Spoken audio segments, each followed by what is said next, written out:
It's time for Dodger Baseball. Live from Dodger Stadium, Prime Ticket presents the Dodgers as they take on the San Francisco Giants. Hi, everybody, and a very pleasant Friday evening to you, wherever you may be. Giants and Dodgers, Game 2 of the 4-game series. Dodgers have won 7 of 13 and 5 of the 7 played here at the stadium.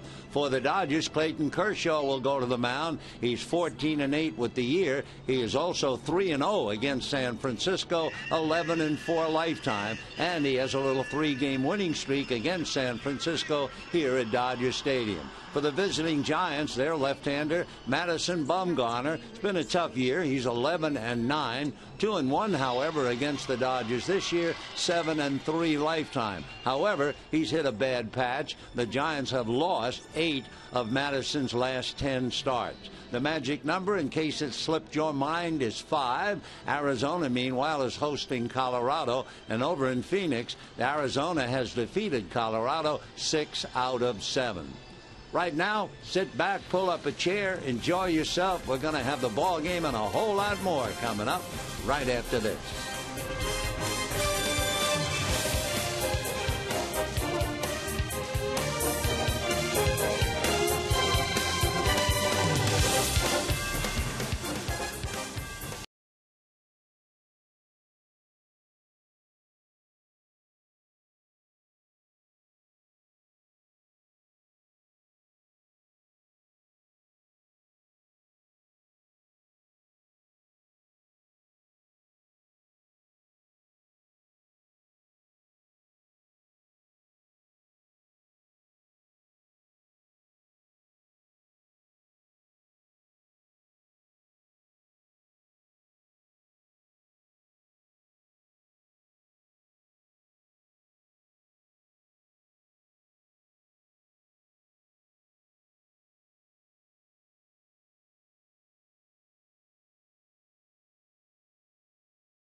Award-winning Farmer's Burger, topped with farm-fresh veggies, cheese, bacon, and avocado. By Chase, send money to almost anyone, anywhere, with your smartphone. Chase Quick Pay, so you can. Moments away from first pitch here at the Ravine, Dodgers and the Giants. Really happy to have you along with us this Friday evening. Steve Lyons, Patrick O'Neill. No Adrian Gonzalez in the lineup tonight. He was the hero last night with the game-winning base hit in the 10th. Model of consistency, though, when you look at the OPS, which is the on-base percentage plus slugging. Yeah, he's hard not to talk about on this ball club, and we have talked a lot about him, but it's worth repeating. I mean, when you look at his OPS numbers for every month this season, look at they're astronomical. every month. He has been the most consistent player. If there's a guy out there to drive in, you know he's going to drive him in. That's what he thinks his job is. And there's not too many guys out there that do it better. Let's face it, this Dodger offense hasn't been all that potent. He should have more than 100 RBIs if there are more guys standing out there for him. But if they're there, he gets it done. And an OPS is truly, it gets statistical, obviously. But when you put up big numbers, especially when you get that one and then a decimal point after that, which he's done the last 6, you're one of the best in the game. Yeah, when you're talking OPS, too, you're talking about kind of power numbers and average numbers, mixing those together. A lot of guys will have one or the other. They don't have both, and that will be the ability to drive in runs. All right, well, no Agon, no Hanley, but we have ourselves a tremendous pitching matchup. That's Clayton Kershaw. That's Madison Bumgarner. This was yesterday. 2 guys talking shop. What's it like to be the best lefty in the game? I don't know. What's it like to be a World Series champion? You know what? When it comes down to tonight, it's all about winning. An old-fashioned pitcher's duel. It's next on Prime Ticket. Vince Scully has the call.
May be. Welcome to Dodger Stadium. Welcome to Game 2 of the 4-game series between the Giants and the Dodgers. Of course, prominent and on everybody's mind here, the so-called magic number. The Dodgers winning last night, reducing the number to 5. Any combination of Dodger victories and or Diamondbacks losses that adds up to 5, and the Dodgers then will have clinched the West. We'll keep an eye on the Arizona-Colorado game, and we can tell you that Arizona has beaten Colorado 6 out of 7 at home in the past. At the very start of the ball game, we were honored and delighted to see a friend whom we just met tonight, Nick Ibarra, a left-hander who made the first pitch. He was up in the booth with us earlier. He's a delightful kid, very much of a Dodger fan. We are thrilled and honored to have him, and especially his lovable spirit. He is a remarkable young man, and holding those hands up, #1, and he is. Meanwhile, The San Francisco Giants know what it's like to be #1, but not this year. And for Bruce Bochy, his 19th year as a manager, winning over 1,500 games with the Padres and the Giants, it had to be a bitter defeat. It was a tribute to the Giants in last place. They are not going through the motions. In fact, in watching them last night, watching their emotions when they tied up the ball game, I mean, they are playing as if they're in the pennant race, and each and every one of them should be complimented. Let's take a look at the Giants' batting order. Angel Pagan opening up in center field. Marco Scutaro at second. Buster Posey behind the plate. Hunter Pence moves up against a left-hander and hits cleanup in right. Pablo Sandoval at third.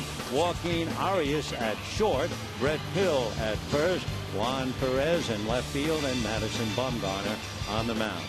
On the mound for the Dodgers with a 14-8 record, Clayton Kershaw. He is 3-0 this year against the Giants with a brilliant earned run average of 1.1. First pitch in for a strike, and we're underway against Pagan.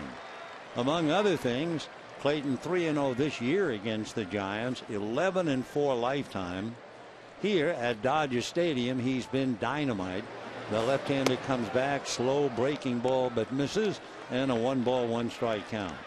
Angel Pagan, what a valuable player he is and would have been. He was out for a good portion of the year. In fact, Pagan played around 50 some odd games, that's all. Switch hitter, batting right-handed tonight, takes a strike, and the count 1-2. It was Pagan with 2 base hits and a stolen base last night to lead the way for the Giants. They came up a buck short when the Dodgers won it 3-2. The 1-2 pitch on the way, curveball in the dirt, and the count 2-2. The temperature at game time, 76 degrees, and from listening to the weatherman, the cold snap that we've had has suddenly gone out of town, and they're talking about high temps over the weekend. 2-2 pitch on the way, swung on, big bouncer, foul outside of third down the line. That will give us a chance to tell you Colorado leading Arizona 2-0 in the second inning. Tyler Chatwood has the early lead. Willie Rosario's 2-run single against Brandon McCarthy in the first inning made it 2-0 Rockies. 2-2 to Angel Pagan, then Marco Scutaro and Buster Posey. 2-2 pitch is a line drive right at Punto at short, and we have one away. Take a look at the Dodgers defensively with the leather, and they shake up this way with Young at first, and then Mark Ellison, Punto, and Uribe, then Slyke, Ethier, and Puig. A.J. Ellis behind the plate, Kershaw on the mound. By the way, to all of our Jewish friends, on this Yom Kippur, the most important holiday of the Jewish year. Yom Kippur, for those who don't know, means Day of Atonement, and that explains exactly what the holiday's all about. Comebacker off Kershaw's glove. He picks it up and throws him out. Like an Indian rubber man, Kershaw twisted, knocked it down, then scampered after it and made the play. So we have 2 out in the first inning, and Buster Posey will be coming up. Interesting, too, I never understood about Yom Kippur. It atones only for the sins, so I've been led to believe, between man and God, not for sins against another person. And it goes back to Leviticus. And so, again, to all of our Jewish friends, you don't want to say congratulations, but we certainly appreciate your appreciation of the sacredness of the holiday. Now with 2 down, Buster Posey takes a strike, and the count 0-1. Posey hit cleanup last night, went 0 for 4. They did walk him intentionally. He's hitting .309, hitting .326 against the Dodgers, and Buster takes off the plate, and the count 1 ball and 1 strike. 2 out, first inning, no score. Dodgers have beaten the Giants 5 of 7 here at Dodger Stadium. Slow breaking ball in for a second strike. Dodgers have also now found the way to do it, and they've beaten the Giants 5 of the last 6 here at Dodger Stadium. Kershaw working on Posey. Buster fouls the next one off. Posey hitting .209 against Kershaw. He has 9 hits and 1 home run. 1 ball and 2 strikes. Hunter Pence, who homered last night, is on deck. Kershaw ready. The left-hander drives to the plate. Big curveball, pop foul off to the right, carrying back into the stands. And the count remains 1 ball and 2 strikes. Tomorrow night will be game 3 of the 4-game series. Tim Lincecum will be on the hill for the Giants, and Ricky Nolasco for the Dodgers. Kershaw ready again. The 1-2 pitch coming up, and it's swung on and fouled off. So if nothing else, Posey making Kershaw work a little bit. Clayton has made 13 pitches here in the first inning.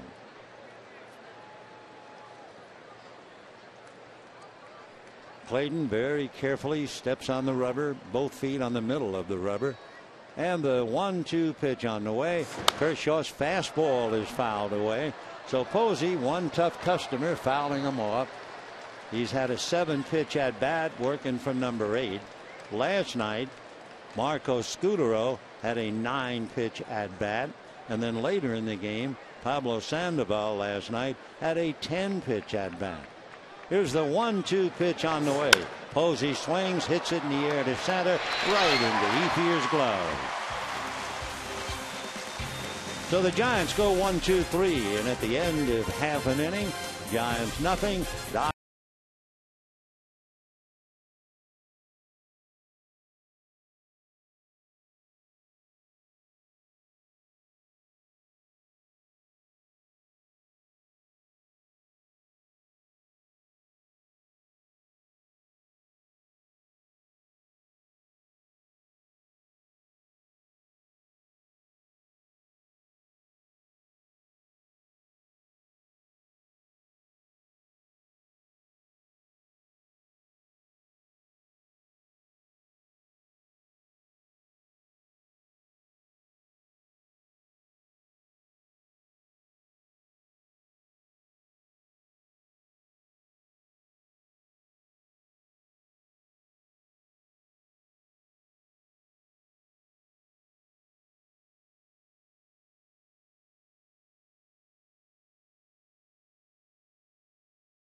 Eight to Buster Posey. Now we'll take a look at the Dodger lineup, and it goes this way. Yasiel Puig opens up in right field. Nick Punto will be at short. Michael Young will be at first base. Juan Uribe at third. Scott Van Slyke in left field. Andre Ethier in center. A.J. Ellis behind the plate. Mark Ellis bats 8th at second base. And Clayton Kershaw will be on the mound. On the mound for San Francisco, big Madison Bumgarner. Bumgarner with a record of 11-9. He is 2-1 against the Dodgers. He is 7-3 lifetime. The trouble for Matt Bumgarner, the fact that the Giants have lost 8 of his last 10 starts. Of course, he's pitched a lot of good ball games. I think the best game he ever pitched was in Wrigley Field, Chicago. He pitched a shutout, and it was blowing the wind 30 miles an hour out of Wrigley Field. Now, anybody could pitch a shutout under those conditions, but Madison did. He's a big fella, 6'5", 235, out of Hickory, North Carolina. The Giants signed him, first-round pick right out of high school. First pitch to Yasiel Puig. He runs up as if to bunt, takes low and inside. 1 ball and no strikes. Bumgarner in his career has always pitched very well at Dodger Stadium. I know at one time his earned run average here was 1.5. So we'll see about him tonight. His 1-0 pitch on the way to Puig, and that's taken inside at the hands, ball 2. Puig last night was 0 for 2 with a walk, then came up in the 7th inning and doubled in A.J. Ellis. Actually, it was D. Gordon running in Ellis' spot. Dodgers broke a tie and then went on to win. 2-0 pitch coming up to Puig. Swung on, foul back. Good fastball in on the hands, jammed him. 93 miles an hour. Madison Bumgarner, coming off last year when he won 16 games, 13 the year before. He's 27 years old. Left-hander looks down to get a sign from his catcher, Buster Posey. Puig tired of waiting and backs out. 2-1 the count.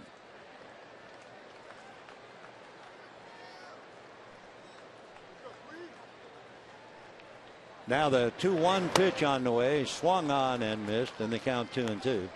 One of the things that Bumgarner has done as he faces Puig and then Punto and Young, up to now he's done a very good job keeping the so-called table setters off base.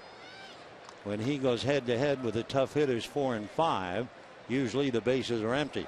2-2 pitch, swung on and missed, and down goes Puig. 94 mile an hour fastball, and it was up. So 1 away.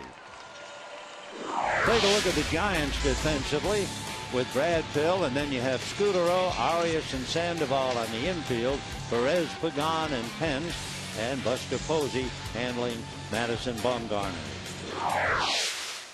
So as Bumgarner has been doing, he takes care of the number 1 hitter very well. Now concentrating on Punto. He takes a breaking ball strike, and the count 0-1. Hanley Ramirez had an MRI today. We know he's had that hamstring feeling, among other things, so Punto figures to play a bit. Now the strike 1 pitch on the way, and Nick takes low and inside. 1 ball and 1 strike. Punto last night playing shortstop. When Ramirez had to come out, he had lined out and sacrificed. The 1-1 pitch on the way, swung on, high fly ball to left field. Back goes Perez to the track and makes the catch for the out. So Punto sends the left fielder back for a long out, and we have 2 down. Punto thinking he might have an extra base hit, and bitterly disappointed when the ball is caught. So he goes back to the dugout. 2 down, and Michael Young checking in. We were talking a moment ago about Madison Bumgarner and how well he has pitched at Dodger Stadium. We said 1.5. It's now up to 1.7. So you get the idea. He's still dynamite here. And the pitch to Michael Young in for a strike. Madison Bumgarner figures to be a terrific pitcher each year. He figures to get better, and it certainly shows in his numbers. Strike 1 pitch, little slider, foul back, 0-2. Bumgarner won 7 games in 2010, 13 games in 2011, 16 games in 2012, trying to win his 12th game tonight. 7-3 lifetime against the Dodgers. Bumgarner, feet together on the rubber like Kershaw, comes back with a good pitch fouled away. So Michael Young hanging tough. No balls and 2 strikes after fouling off a 91 mile an hour fastball. At one stage back in 2008, as Young checks back in 0-2, Bumgarner had a stretch of 38 1/3 consecutive scoreless innings. So he is a thoroughly capable pitcher indeed. Michael Young not quite ready, in and out of the lineup. Michael hitting .276. Bumgarner nods in agreement with Posey, and the strike 2 pitch grounded to the hole and through into left field. So a no ball 2 strike base hit by Michael Young will bring up Juan Uribe. So Uribe following Young, who rolls it to the hole. They were playing their shortstop Arias way over to the left. Maybe they didn't expect that the ball could be pulled. Instead, Young finds the hole, and here's Uribe hitting .276, 10 home runs, 44 runs batted in. He had one hit last night, going 1 for 4 against his former team. Bumgarner out of a stretch, a look over at first, works the hitter, and Uribe fouls it back, and the count 0-1.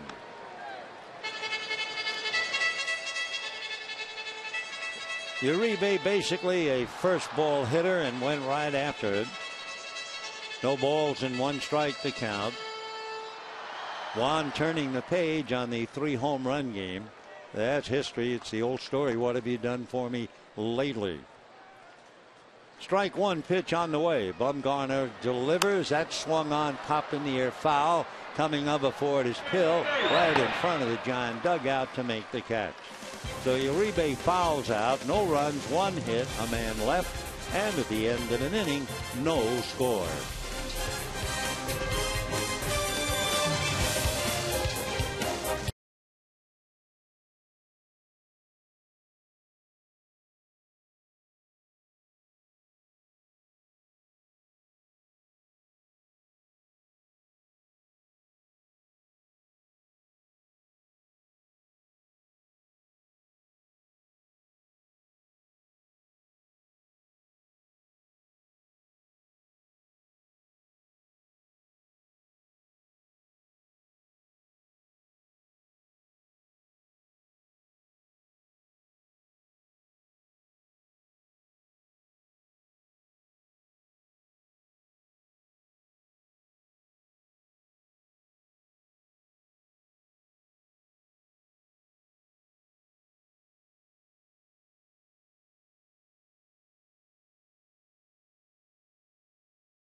First inning.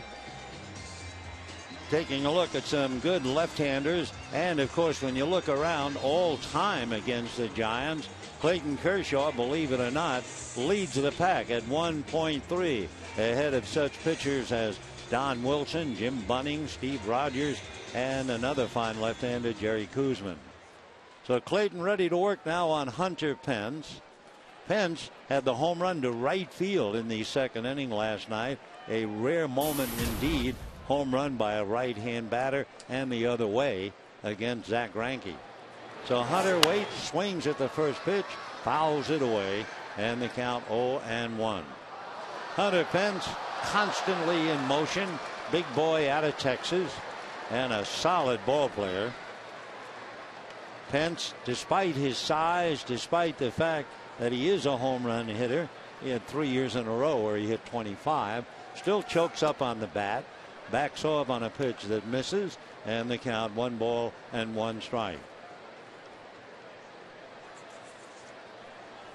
So Pence waiting, Kershaw ready, and the 1-1 pitch swung on and missed.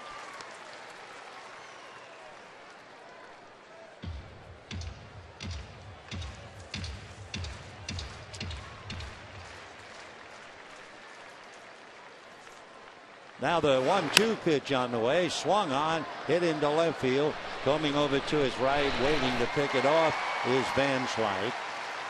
So Pence, a fly ball to left field, 1 down, and Pablo Sandoval coming up.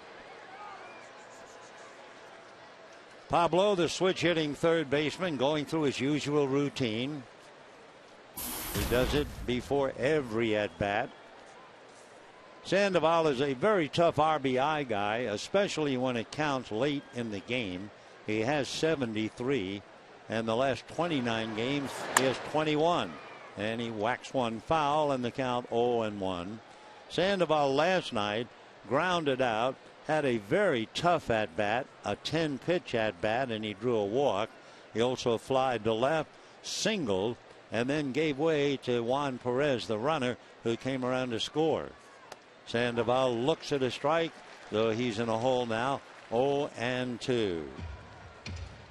Pablo with 9 RBIs so far in the early days of September.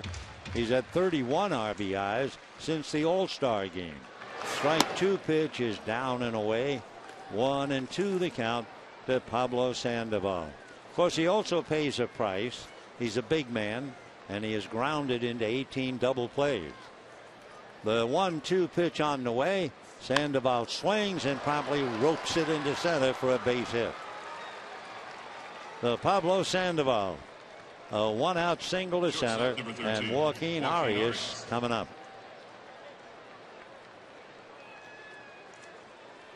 Joaquin Arias hitting .275. He has 1 home run, 18 runs batted in. On the road, for whatever reason, they call him a split. He's hitting .388 on the road, far from the madding crowd, perhaps, of AT&T Park.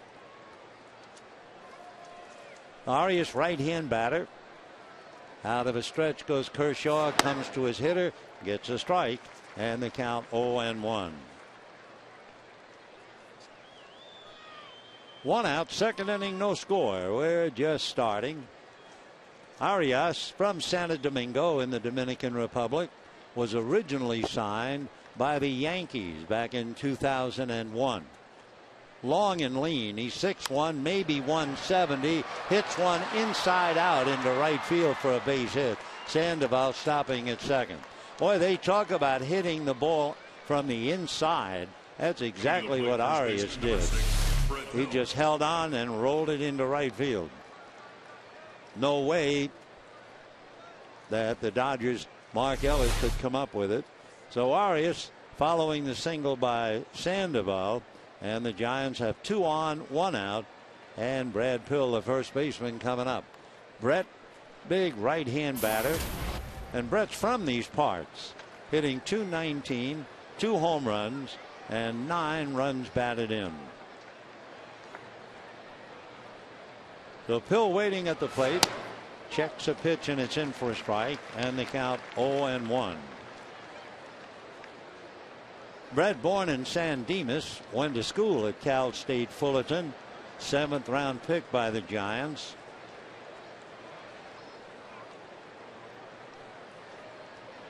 Brett 6'4", 225. Strike 1 pitch on the way, low and inside. So Brad Belt played first base last night. Brett Pill playing first base tonight. Long time ago, 2004, Pill had a pinch hit triple, igniting the winning rally for Cal State Fullerton in the College World Series against Texas.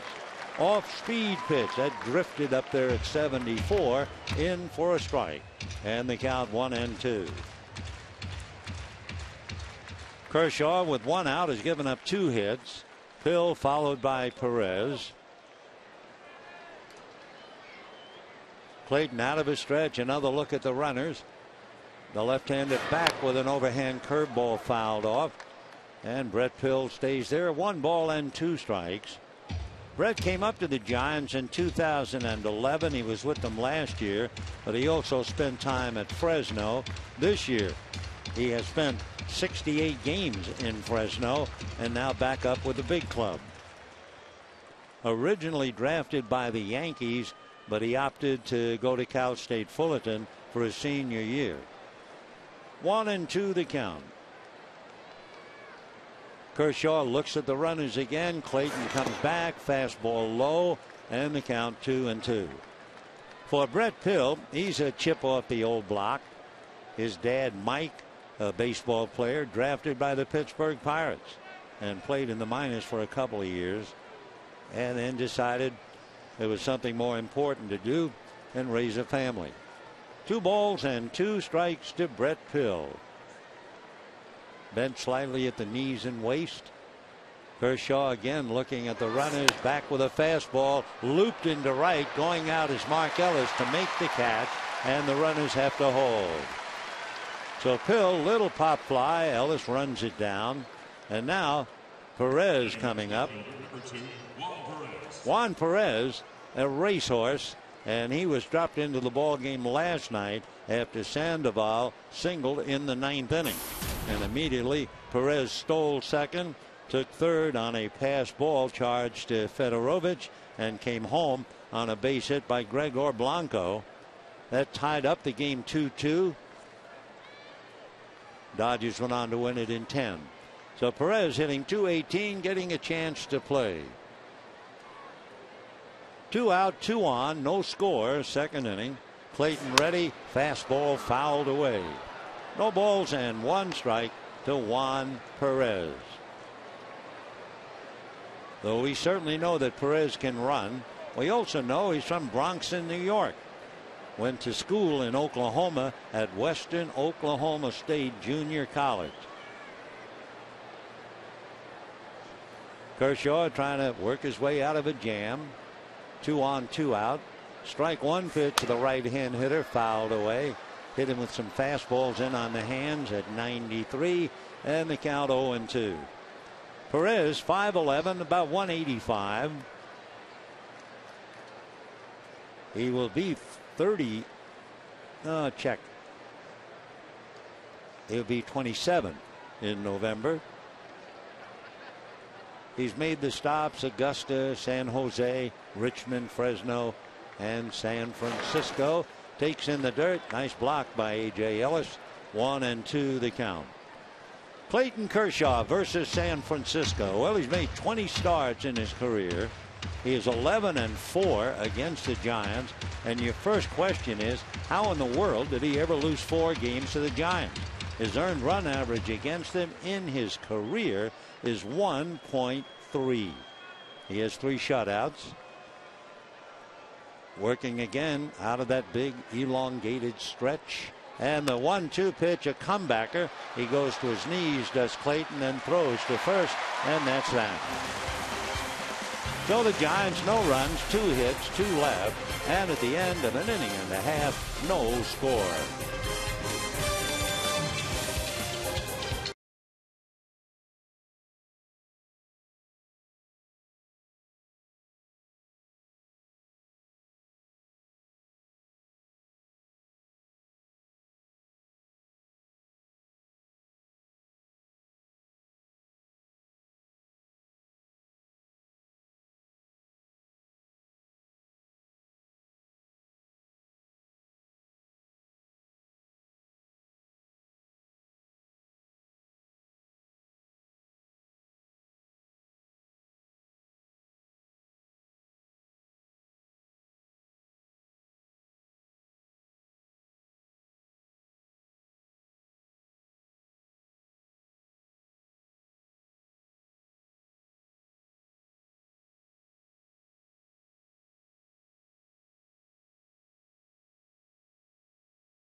A reminder, the Dodgers and the Rockies, Saturday, September 28th. The first 40,000 fans in attendance received their own Dodgers sleeved blanket. compliments of Farmer John. For tickets, visit Dodgers.com/promotions. They are here, full of high spirit on this Friday night. Nothing like a Friday night and Saturday night crowd. They always seem to be just a little extra emotional, a little extra happy. Scott Van Slyke was a little emotional and happy the other night when he had that big game-winning pinch hit home run. Checks in against Bumgarner and takes ball one, 1-0. Van Slyke hitting .250, 7 home runs, 18 runs batted in. Half of his hits have been for extra bases. This time a high foul out of play, and the count 1-1 strike. Well, if you could turn the clock back, Madison Bumgarner and Buster Posey, they are the battery for the Giants tonight.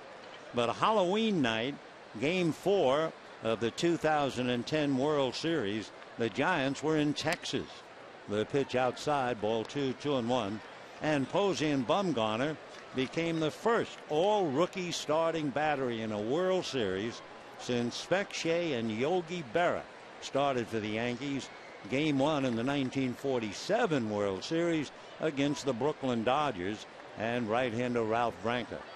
2-1 pitch, and that's taken low.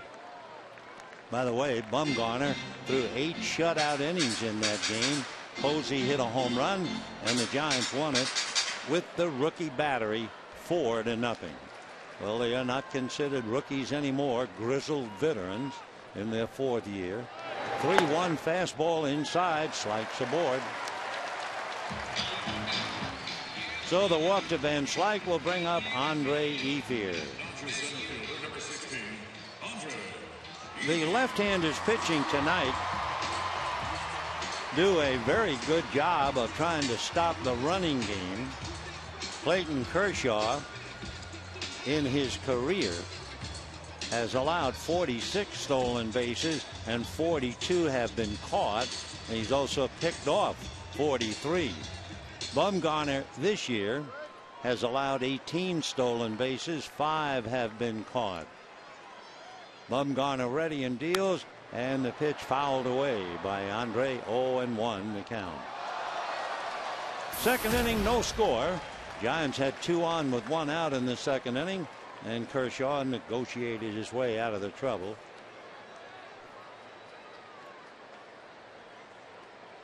One of the things about Bumgarner, despite the fact his record 11-9, he's been very tough with men in scoring position. The left-hander ready in the strike 1 pitch. Ethier swings right through it, and the count 0-2. Last night, a little bit of a surprise that they pitched to Gonzalez and not to Andre. As you know, if you've been following the Dodgers, Ethier struggling against left-hand pitching. Ethier hitting .218 against left-handers. Gonzalez hitting .275. Slow curveball stays inside. That thing came up at 68 miles an hour. Madison Bumgarner, the big boy out of Hickory, North Carolina. 1-2 the count.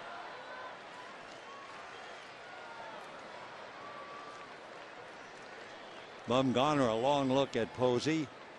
Now a check of first, and the fastball is swung on and missed, and down goes Ethier. So 1 away. Van Slyke holding, and the batter is A.J. Ellis.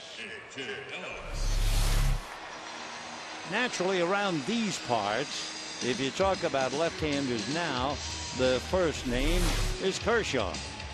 But for several years, when you talked about a left-hander here, you thought of Fernando Valenzuela. And we were talking a moment ago about Bumgarner being so young, pitching in Game 4 of the 2010 World Series. He was 21. The pitch in for a strike to A.J. Ellis. There are only 3 younger starting pitchers to ever win a World Series game, going way back 1913 with the Athletics. Bullet Joe Bush.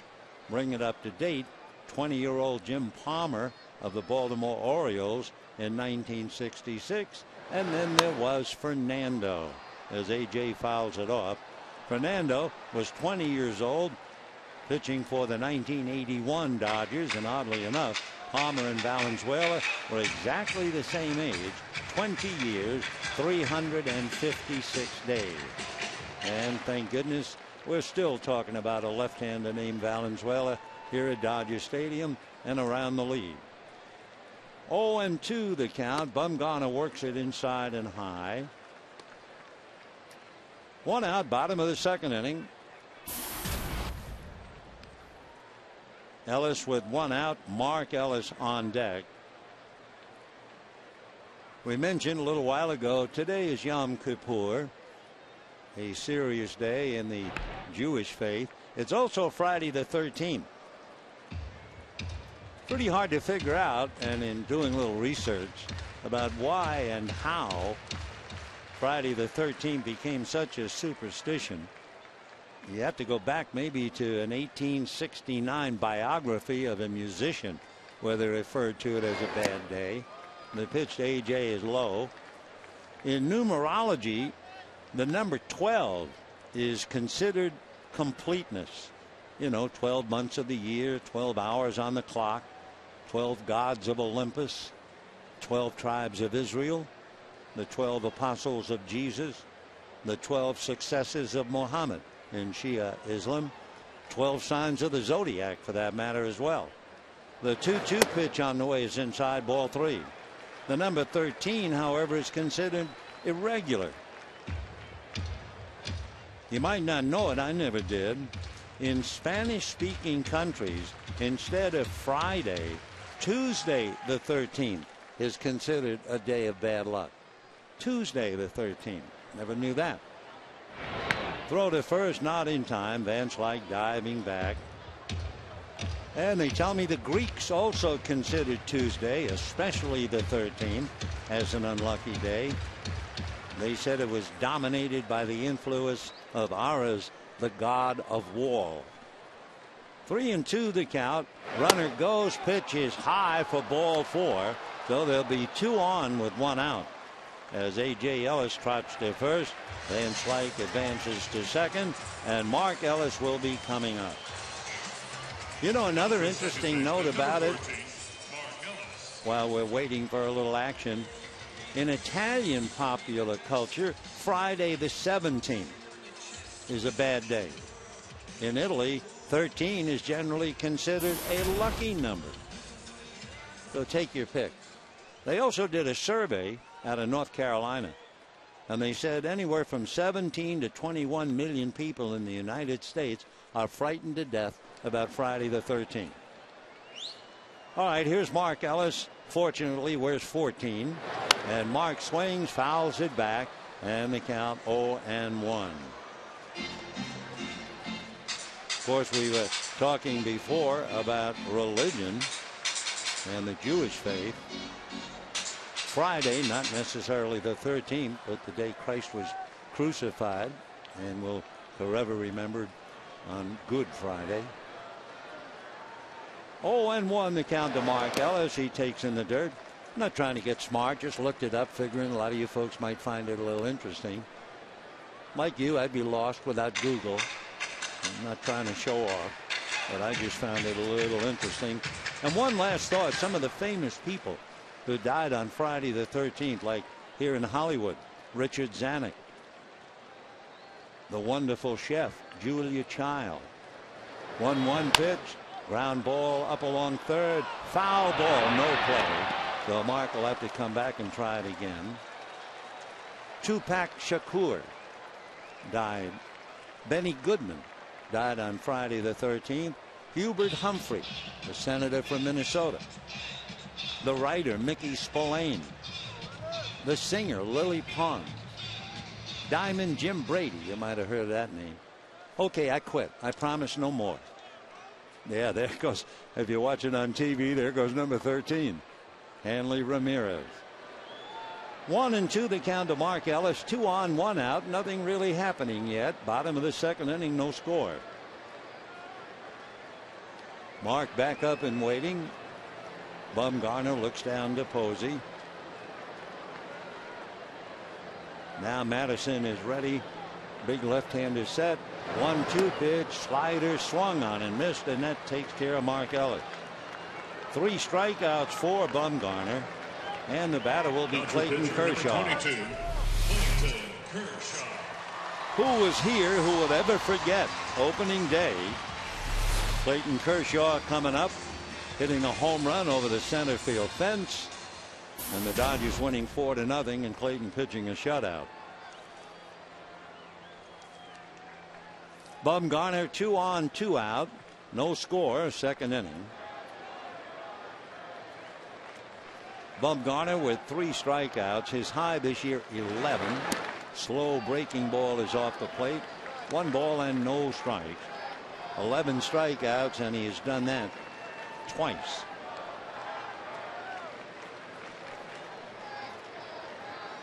Bumgarner is 7-5 on the road. We mentioned earlier how tough he is with runners in scoring position. He comes back, fastball foul back, 1-1. We have 2 out, and you have Van Slyke at second in scoring position. Bumgarner has the opposition under these circumstances hitting 138. Only 8 hits all year.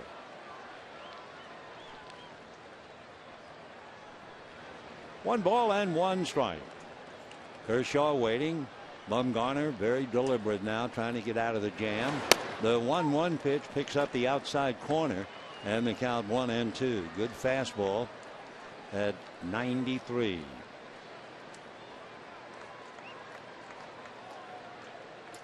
Bumgarner deep in thought, looks into Posey. Van Slyke, who walked at second. A.J. Ellis walked at first. Breaking ball is a little comebacker. Bumgarner flips to first, and that's that. No runs, no hits. Dodgers lead 2, and at the end of 2, no score.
Pagan and Scutaro.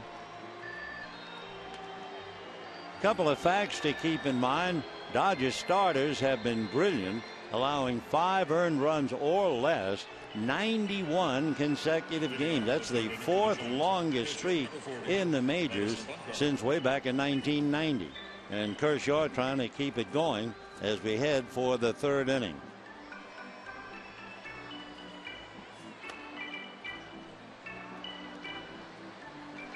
No runs, 2 hits. Zach Greinke talking to Chris Capuano. Tomorrow night, Ricky Nolasco, who's been absolutely phenomenal, he'll be going to the mound against Tim Lincecum. But right now in the 3rd inning, Bumgarner, then Pagan and Scutaro. Giants have been so-so at home.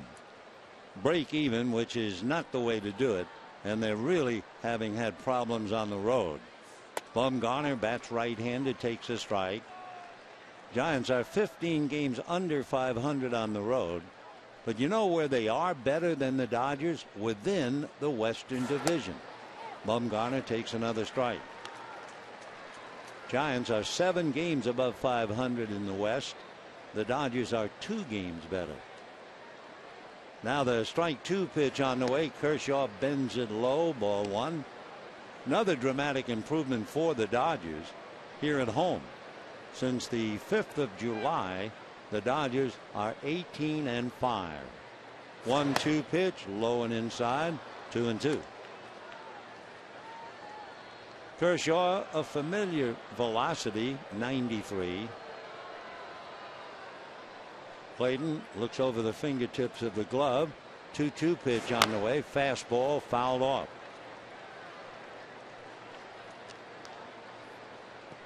Bumgarner with the bat has a half a dozen hits, 4 runs batted in, 7 sacrifices, and he has struck out a little less than half the time. Here's the 2-2 pitch on the way. Kershaw delivers, swung on and missed, and that will be that for Madison. 1 away. For Kershaw, his first strikeout, and the batter will be Pagan. Center fielder number 16, Angel Pagan. No score, 1 out, 3rd inning. Kershaw 3 times this year has struck out double figures. 12 times against Milwaukee, 11 against Washington, and 10 against Colorado. Otherwise, he has not had one of those truly overpowering games. High fly ball into shallow left center. Ethier is coming in a hurry, and it's going to land amongst a trio of Dodgers. Van Slyke along with Punto and Ethier, and the ball found the hole. I'm not sure if Andre was distracted maybe by Van Slyke coming from his left, or for that matter Punto going out, but there was confusion. Ball should have been caught. It wasn't. Punto thought he had a play. Van Slyke was coming hard, and the ball landed in front of Ethier. So it winds up a pop fly double, and when Pagan, who thought it was an automatic out, saw a drop, he kicked it into gear and goes into second base with a gift double. So with 1 out, Marco Scutaro, the toughest hitter in the league to strike out, checks in and takes a strike. 0-1. Marco hit back to the box in the first inning. Last night he walked twice and went 1 for 3. Strikes out a little less than 16 point something. Here's the strike 1 pitch on the way. Kershaw looks, works, and picks up a strike outside corner. 0-2. So a fly ball that should have been caught drops for a double. 16.4. Norichika Aoki of Milwaukee. Then you have Simmons. Prado we saw. Of course, Prado was hit last we checked 28 double plays. And then Molina, who leads in grounding into double plays. Last time we checked, Matt Holliday of the Cardinals. 0-2 the count. Pagan waiting at second base. Baseball, a funny game. First inning, Pagan hit one right on the screws. Line drive, but right at Punto. Next time up, fly ball that should have been caught, and he has a double. Comebacker. Kershaw doesn't have a play at second and throws to first. He looked, but he realized Pagan would be the throwback, so he wisely and calmly went over to first. So twice Scutaro is hit back to the box. Nice play. Clayton looking. There wasn't anybody to handle the throw, so he decided to go over to pick up the automatic out. 2 down, but now a tough customer, and it's Buster Posey. 2 out, third inning, no score. Giants left 2 men in the second inning. Now they have a runner on a gift at second base with 2 out in the third. Clayton ready, very deliberate, comes to Posey, gets a strike. You know, we were talking about Kershaw and his 20 starts against the Giants. Amazingly, he's allowed 2 runs or less earned runs in 19 of the other starts. The other one, he gave up 4 earned runs and did not have a decision.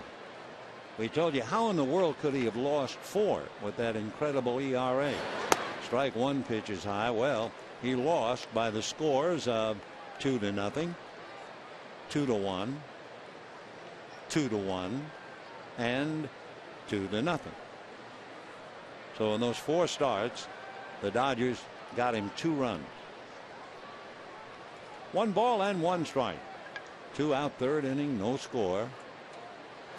Fastball hit over the mound, charging is Punto behind the bag, makes the play. Good play by Nick Punto to plug up the middle and nail Posey with the throw. No runs, that fly ball double, a man left. 2.5 innings, no score.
Second in the inning, going behind the bag to throw out Posey and prevent Pagan from scoring.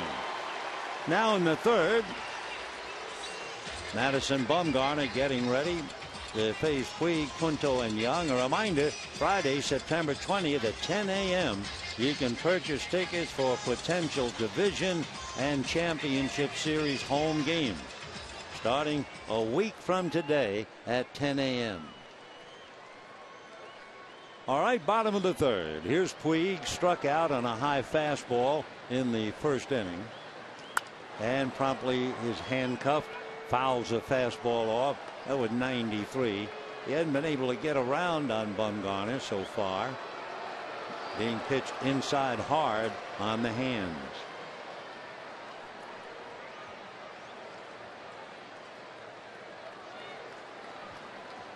No balls and 1 strike. The next one to Puig is fouled away. It should be noted as Puig leads off the inning. The man in the leadoff spot in the order this year against Bumgarner is hitting .091. And Puig led off and struck out in the 1st inning. 0-2. Madison ready. Here he comes. A broken bat. And a pop fly to the right side. Scudero makes the catch.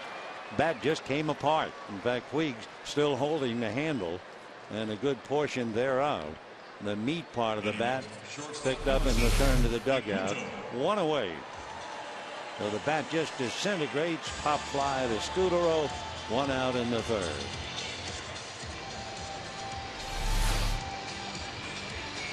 Clayton Kershaw has made 48 pitches in his 3 innings.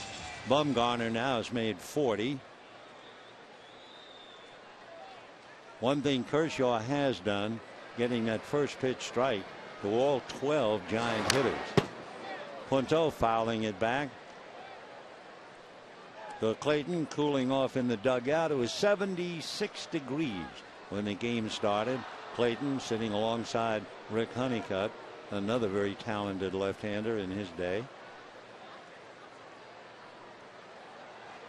No balls and 1 strike. The corners are up, especially Brett Pill at first. And a full swing fly ball to shallow center. It will land in front of Pagan. So if turnabout is fair play, Pagan got a fly ball double when Punto went out and couldn't make a play. So now Punto returns with a little fly ball single after hitting a long fly ball out. Amazing. The players have always lived with the philosophy that over the course of a year it evens out. I'm not sure if it does, but it does help them mentally sound. Here's Michael Young, rolled a single through the hole in the first inning to left field. 1 for 1. Michael pulls one foul outside of third, and the count 0-1. We're in the bottom of the 3rd inning, 1 out, no score. 2 very talented left-handers, Clayton Kershaw, Madison Bumgarner. Michael, who's had a magnificent career, came up to the Rangers back in 2000. So a 14-year big league career. He'll be 37 in October. Hits a ground ball to Scudero. The quick feed to Arias. The throw to first. Double play. And see you later. 4-6-3. No runs a hit. Nobody left. And at the end of 3, no score.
Do you think Juan Uribe will win the Gold Glove at third base? I mean, there are some pretty good fielding third basemen.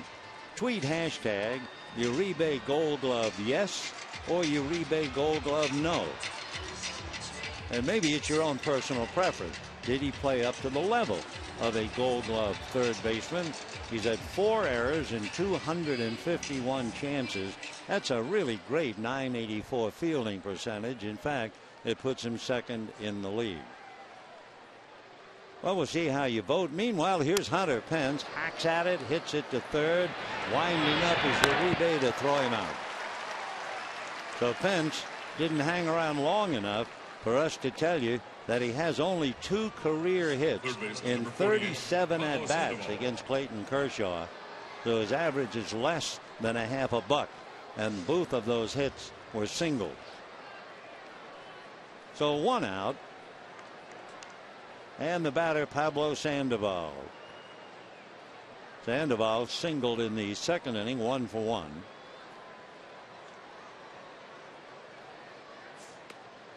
Ball 1.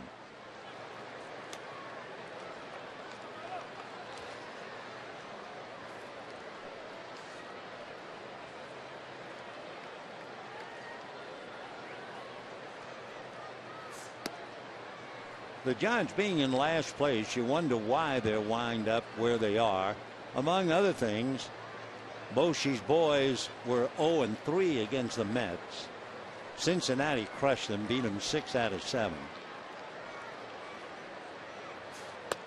That drops in nicely for a strike. Milwaukee beat them 5 out of 7. Cardinals beat them 4 out of 6. They're okay in the West, as we told you.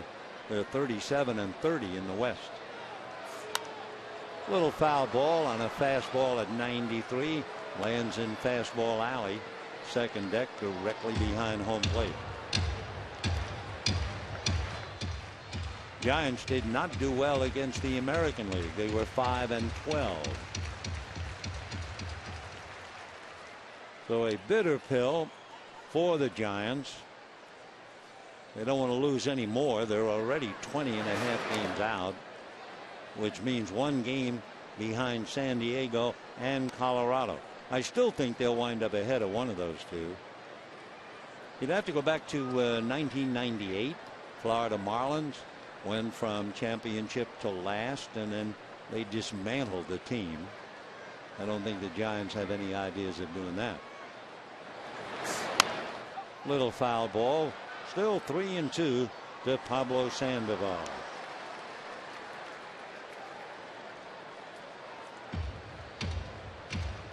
Sandoval, as a left-handed batter, has had a good 350 plate appearances at least. He's only struck out 46 times. As a right-handed batter, he's only struck out 24. Hard ground ball sucked up nicely by Uribe. And we have 2 down. Boy, that ball was hit hard.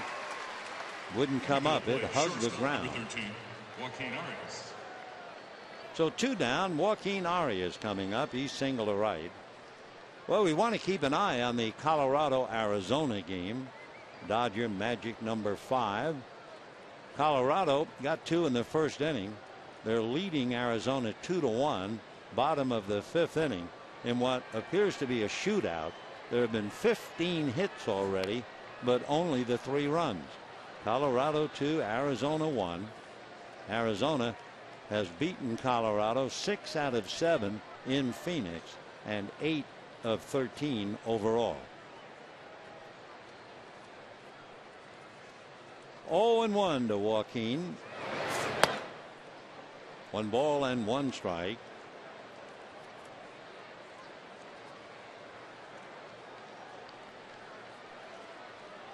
Arias very slender. Tries to golf a pitch almost in the dirt. It's only 73 miles an hour. So it might have been low, but it looked big, and he fouled it off.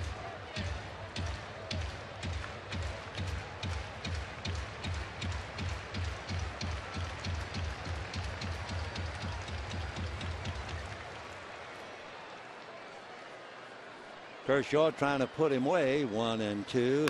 Curveball grounded to third. Another play for Uribe. So Uribe gets them all. That was right to the script. We're talking about whether you think he should get a Gold Glove, and the Giants obliged by hitting 3 to him, and it's still no score.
Baseball on Prime Ticket is brought to you by your Southern California Hyundai dealers.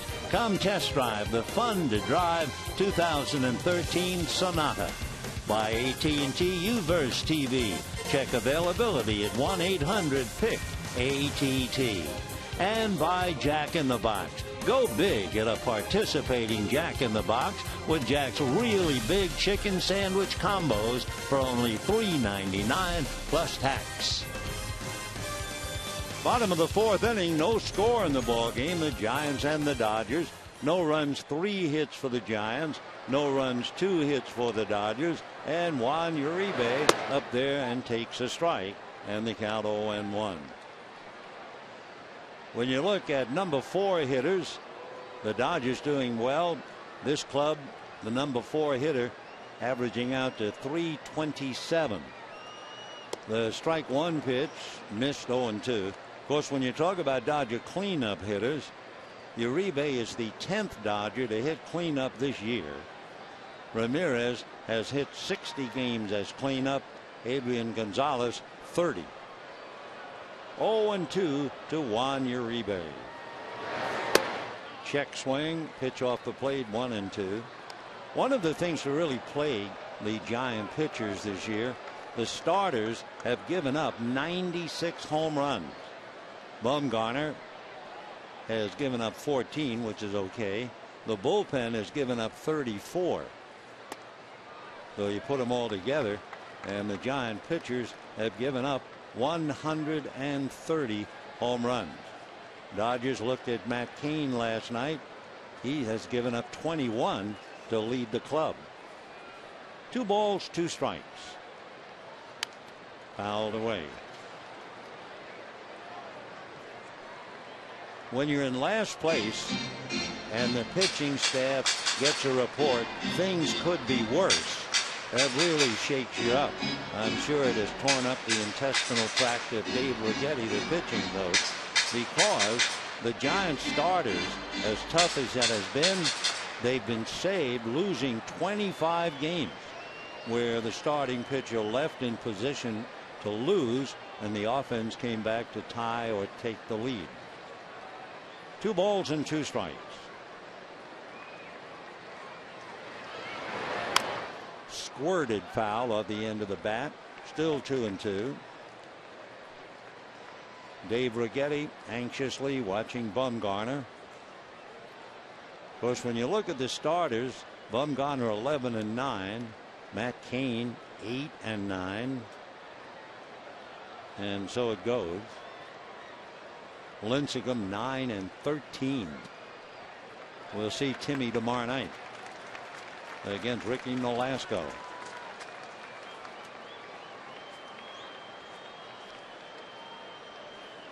Waiting on deck for his turn, Scott Van Slyke. 3-2 to Uribe. Foul back.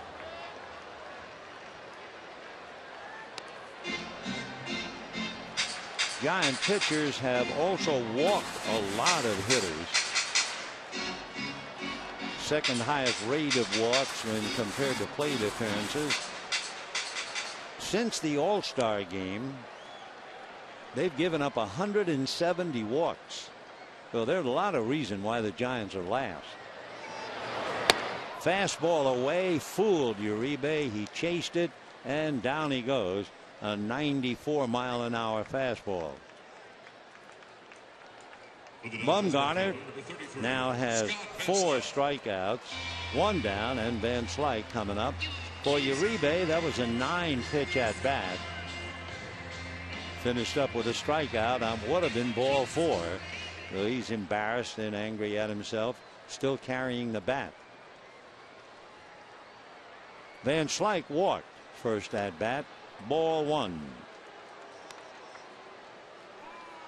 Then, of course, if you want to still try and figure out the Giants being last, the bullpen has had a bad year. The bullpen has lost 28 games. 1-1 the count to Scott Van Slyke. And the bullpen has not been effective. They are #1 in allowing inherited runners scoring. In fact, They are 47% higher than the National League average. So you can find a lot of weak spots in the Giants as to why they are last. 1-2 to Scott Van Slyke.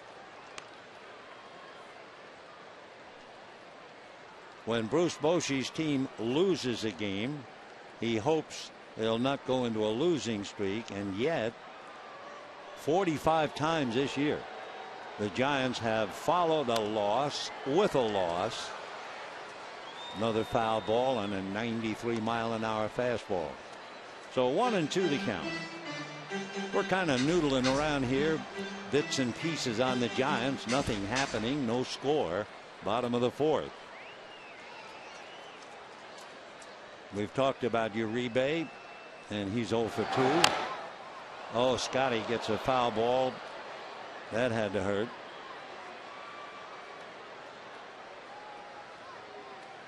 So Scott joining everyone who's ever swung a bat, hit by his own foul ball. 1-2 the count. Take a look at the location. Right on the left foot, just about on the toes. You say, why don't they wear protective shoes? No way. They would slow down the running. 1-2 the count to Scott Van Slyke. Andre Ethier on deck. No score in the fourth.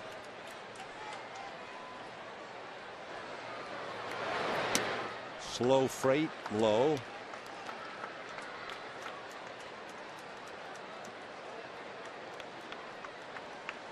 Bumgarner now coming up to his 60th pitch.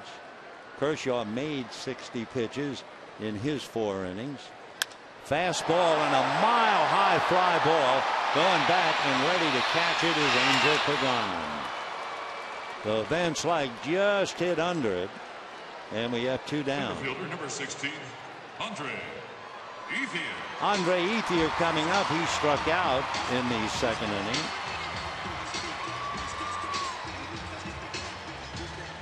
Andre hitting .271, 12 home runs, 52 runs batted in.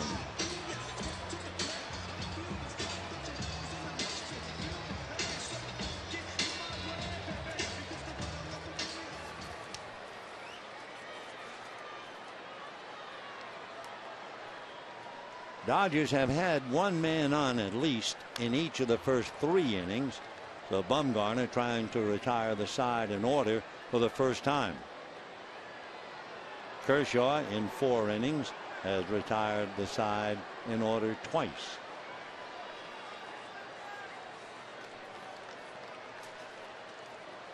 Clayton has averaged 15 pitches. That would be 135 for 9, which would be a little too much. Fouled away. 0-2 to Andre Ethier. So Bumgarner has him in a corner here. 2 out. 4th inning, no score. Giants had 1st and 2nd and 1 out in the 2nd inning. Pop fly double with 1 out in the 3rd. Dodgers had 2 on with 1 out in the 2nd. 0-2. Fastball just a little up. Nice and easy 93.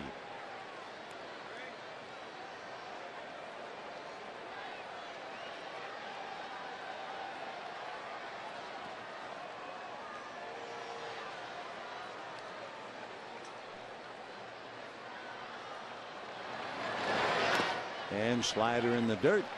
2 balls, 2 strikes.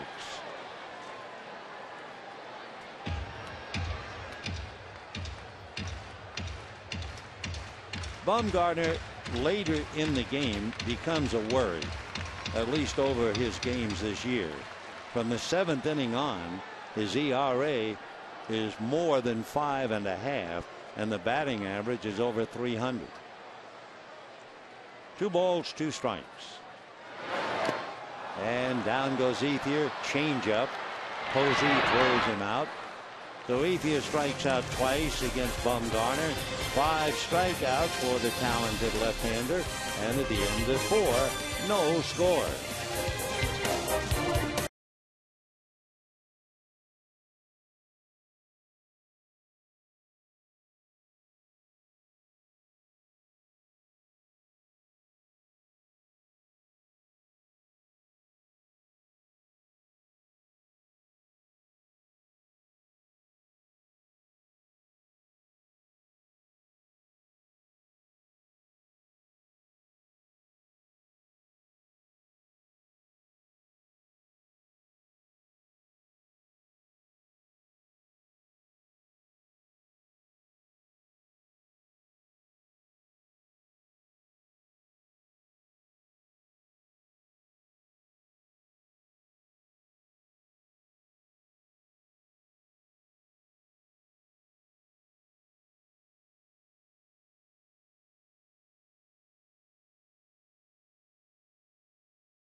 Out a homestand.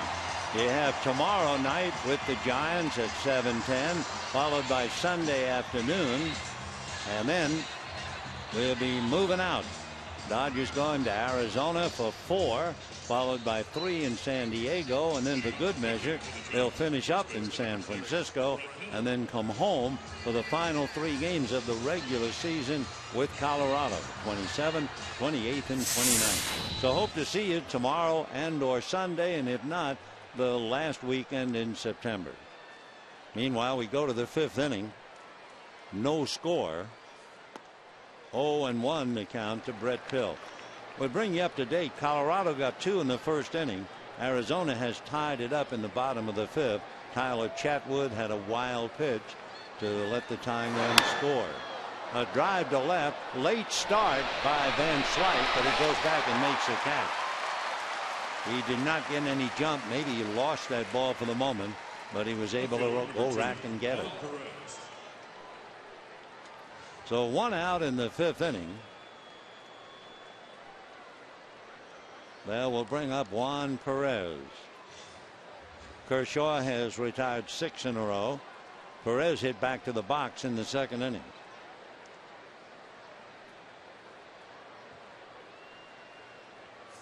A bunt, foul, 0-1.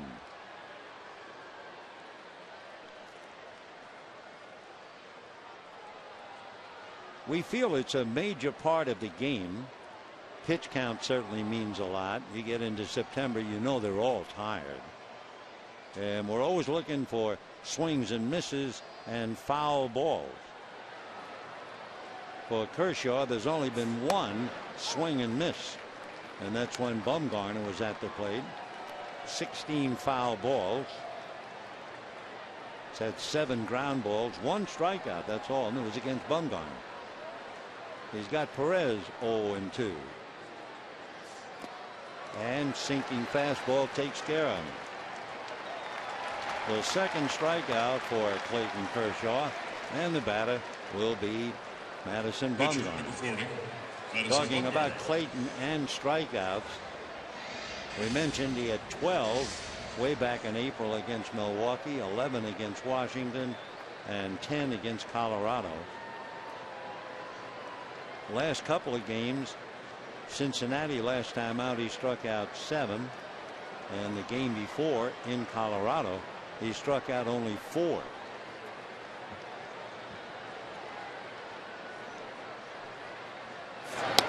And a strike to Madison Bumgarner. 7 in a row retired by Clayton. We're scoreless here in the 5th inning. Giants 3 hits, Dodgers 2 hits. Fouled away. One of the Giant hits, a fly ball that should have been caught. It landed amongst Van Slyke, Ethier, and Punto.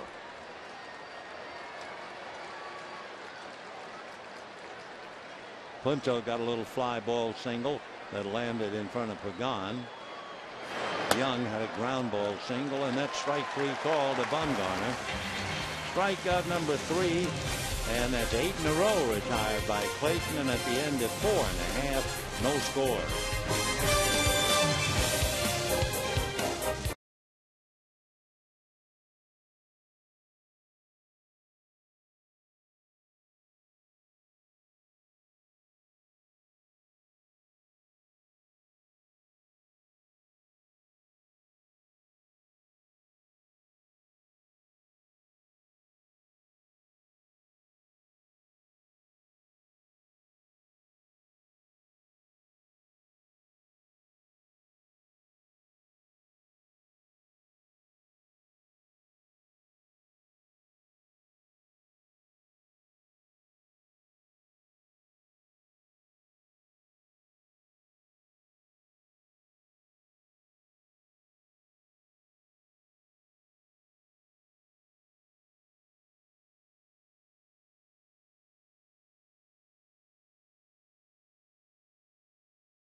Secure postseason tickets this season with the purchase of 2014 season tickets.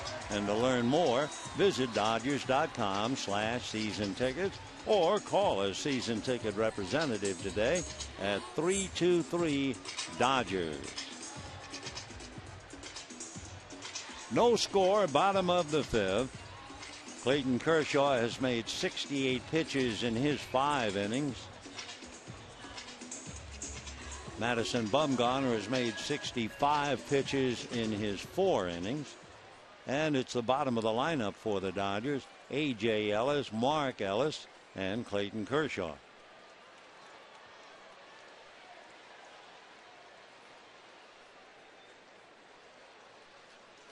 For Bumgarner to pitch well against the Dodgers is certainly no surprise.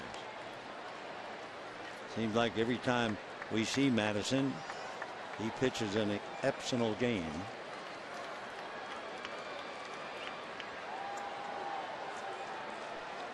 One ball, no strikes. In there. Remember, we told you he's particularly effective on the first 2 hitters. One ball, one strike. And a little slider in there. 1-2.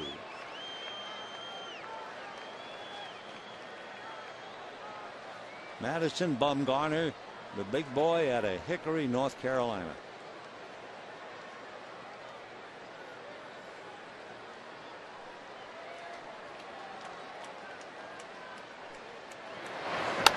That's going to go foul, out of play.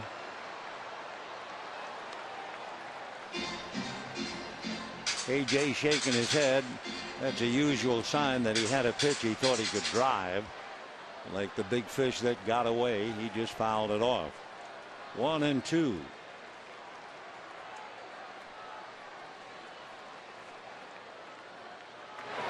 Slow breaking ball. Comebacker.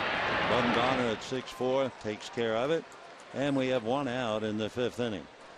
Madison, pretty much of a country boy from North Carolina.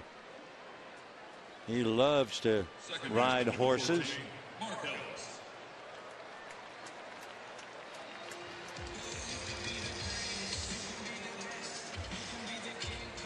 Bumgarner and his family have a ranch, horses, steers, beef cattle. In total, 11 horses and 15 cattle. 1 ball and no strikes. Basically, fastball, slider, changeup, and he'll throw a cutter. 1-0. That's on the inside corner. Mark running up as if to bunt. You know, we started the game tonight.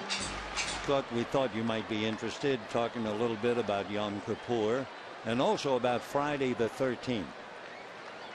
1 ball, 1 strike. Slow breaking ball for a strike. The Pittsburgh Pirates lost at home tonight. Anthony Rizzo hit a 2-run home run to beat Jason Grilli. It was the Pirates' 11th straight loss on Friday the 13th. Little number up along third. No play. If it stays fair, it stays fair.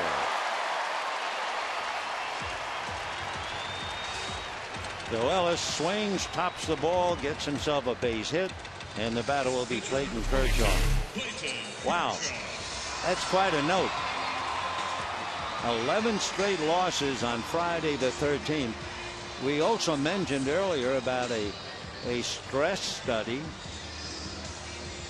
And they said sometimes around 17 to 20 million people in the United States really worry about Friday the 13th. Most of them must live in Pittsburgh. 11 straight losses on Friday the 13th. Final score: Cubs 5, Pirates 4. 1 ball and no strikes to Clayton Kershaw.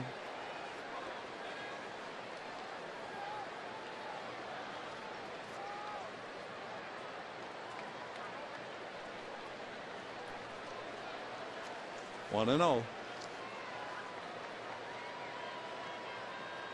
Shows bunt, pulls the bat back. 2-0 the count.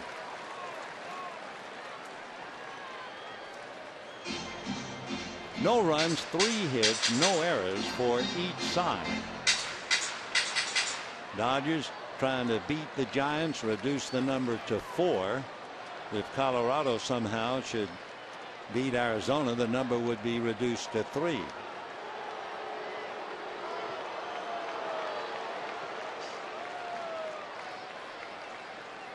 See now Mattingly keeps the bunt on and out. 2 balls and no strikes. Sandoval's not convinced. He's still well in on the grass. Bunts on and missed.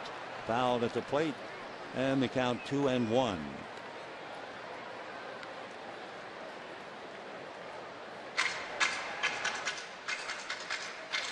Two balls and 1 strike. Dodgers trying to win their 87th game. When you look at the other division leaders, Atlanta has 88 wins. Pittsburgh 85. St. Louis 85. That's going to go foul. So Mark Ellis goes back to first. Clayton goes back to the plate. 2 balls, 2 strikes.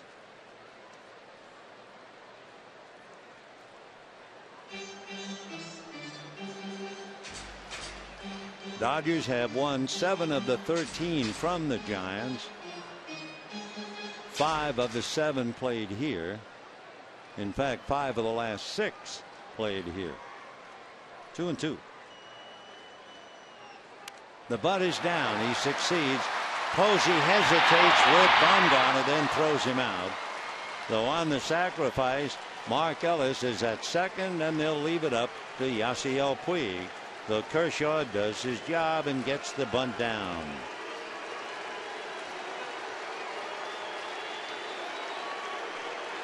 Right fielder number 66.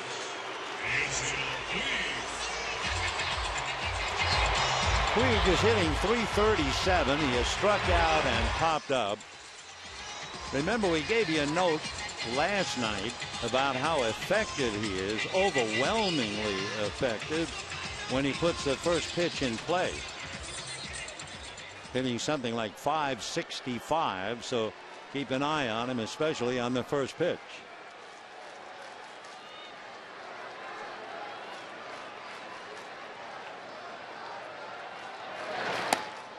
He takes it for a strike, off speed at 77.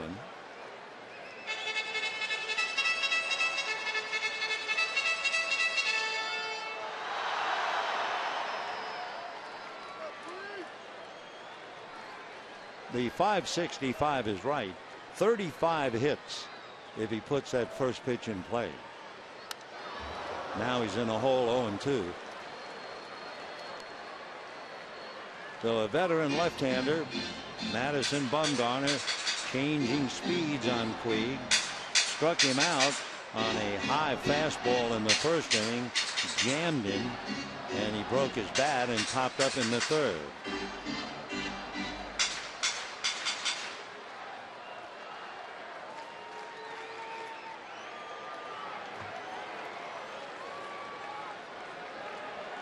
Oh, 2.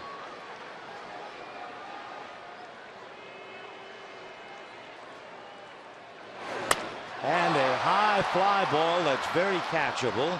Waiting for it is Perez, and that's that. So no runs. Little dribble single for Mark Ellis, and at the end of 5, no score.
Padres.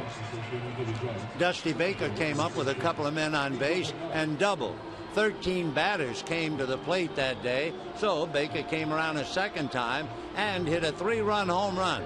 So he drove in 5 runs in 1 inning. The Dodgers edged out San Diego 18-4. 1977 was the year. Reggie Smith, Dusty Baker, Ron Cey, Steve Garvey each hit at least 30 home runs. First time in history 4 men did it. Let's go back to this one.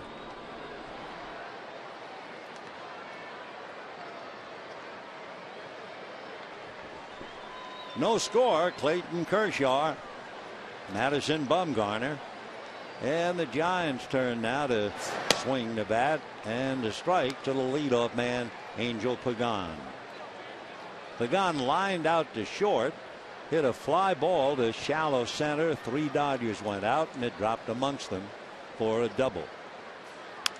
And lines one down the left field line. That's going to be a foul ball, and Pagan will have to come back and try it again. Angel Pagan ruined his year by hitting an inside the park home run. Well, not really. I mean, it was great to hit the inside the park home run, but that's when he hurt his leg. Then he rehabbed and hurt the leg again. It was a hamstring. He was rehabbing in single A. They gave him surgery, and he was out for about 4 months. 1-2 the count. Angel was born July the 2nd and hit his first 2 major league home runs on his birthday. First player ever to do that. He's from Puerto Rico. Good player. Means a lot to the Giants. And strike 3 called. Then Iasanya rings him up, and we have 1 out in the 6th inning. That is the 4th strikeout for Clayton Kershaw, and the 3rd in a row. He got Perez and Bumgarner in the 5th, and now Pagan in the 6th. Well, talking about strikeouts, here's a guy who doesn't strike out. Marco Scutaro. Shows bunt, strike, 0-1. No runs, 3 hits for each side. Scutaro, a tremendous acquisition for the Giants. One of the big reasons why they wound up last year winning. He lines a sinker to left, and it's a base hit in front of Van Slyke. Marco Scutaro was the MVP in the league championship series last year. All he did is hit .362 for the Giants. Wonderful player. The years are piling up. He's going to be 38 in October, but he's in great shape. So a 1-out base hit, and here's Buster Posey.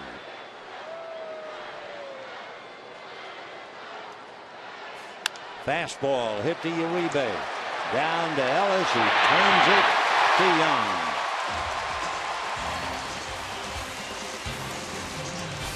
So the Dodgers turn the DP. No runs, a hit, nobody left. At the end of 5.5, no score.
MLB.TV celebrates 11 years. Keep up with the pennant races. Catch the rest of the season in high-definition quality. Watch every out-of-market game live on more than 350 mobile and connected devices. So visit MLB.TV today. No score, bottom of the 6th inning, and it figures. I mean, when you look at the earned run averages, the pitchers against the other pitcher, Madison Bumgarner's ERA against the Dodgers, 1.7. Clayton Kershaw in his career against the Giants, 1.7. So it's push against shove, no score, and the Dodgers will have Punto, Young, and Uribe. Dodgers don't figure to score a lot of runs without Hanley Ramirez and Adrian Gonzalez and Carl Crawford. They have 3 hits and no runs. Giants have 4 hits and no runs. Punto fly deep to left and single to center.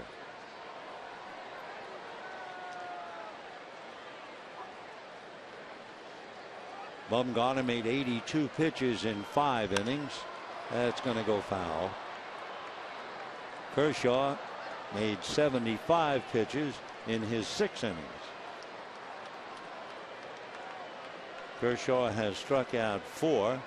Bumgarner has struck out 5.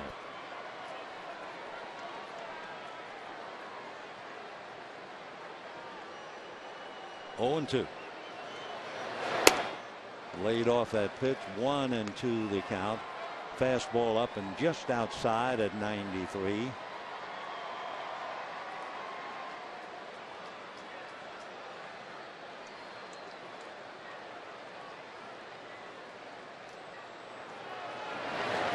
And inside on a check swing, but he swung, says Brian Knight. And that'll do it for Nick Punto. One out in the 6th. 6 strikeouts now for Madison Bumgarner. 1 away.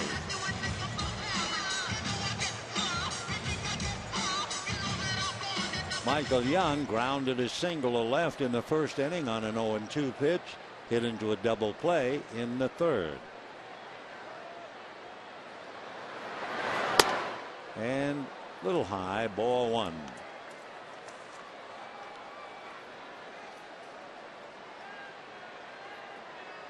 Young and Paul Goldschmidt have each grounded into 20 double plays. We mentioned Matt Holliday leads with 29. One hopper that ties up Arias, and his throw is late. So Arias at 6'1", about 170. Had that ball come up at about the belt. We'll see how they rule it. Young is aboard. Ball was hit pretty hard. One hopper. It staggered the shortstop, and Young just able to beat the throw.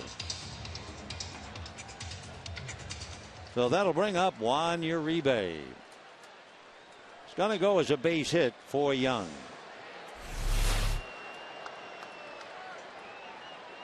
Uribe has fouled out and struck out 0 for 2. Ball 1.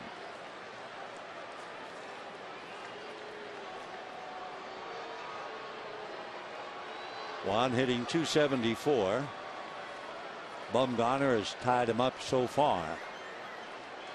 Uribe came into the game hitting .235 against Bumgarner, and he's 0 for 2. This time a high fly ball into deep left center, and it is gone.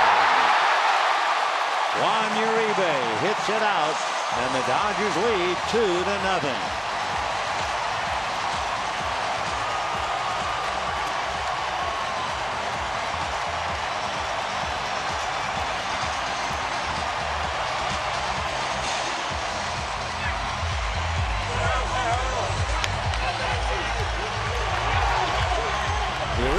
Getting a hero's welcome. Got a fastball, belt high, out over the plate. A real mistake. And Uribe just did clear the wall. Perez looked like he was going to leave the park following the ball. The Juan Uribe hits his 11th home run, 46 runs batted in, and the Dodgers lead 2-0. We told you earlier about the home runs that the Giants staff has allowed. Bumgarner has now allowed 15. So 4 home runs in the last 4 games if you count 3 in one game. And Uribe is hot. As always, Puig is over there to kid him. Michael Young over to give him a high five. 2-0 Dodgers in the 6th. And Van Slyke fly ball to left. This one's picked off easily by Perez. 2 down. And the batter will be Andre Ethier. Center fielder number 16, Andre Ethier. Andre Ethier's had a tough time against Bumgarner. Struck out twice, 0 for 2. A.J. Ellis hitting back of him.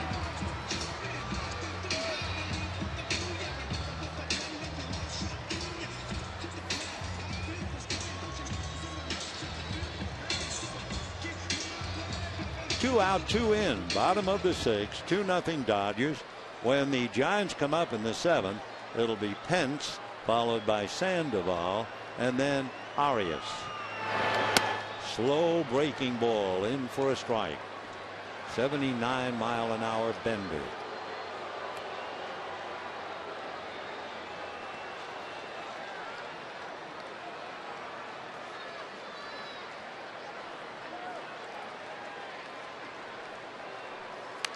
Check swing foul. Oh, right away, Ethier, who has struck out twice, in a hole, 0-2. Andre was just hitting 136. He was 3 for 22. Now he's 3 for 24 against Bumgarner. But doing a great job day in and day out in center field. Foul ball down the line, back into the crowd.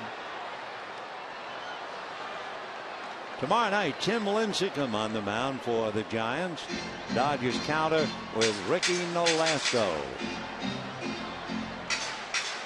Nolasco 8-1 as a Dodger.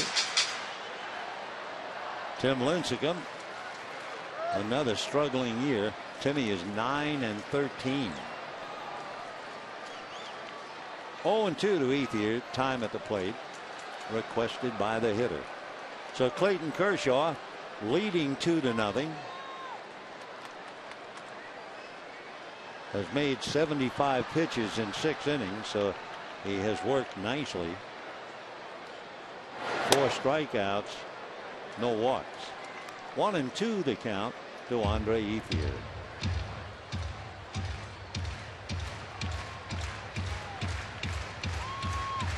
Friday night, highly up crowd.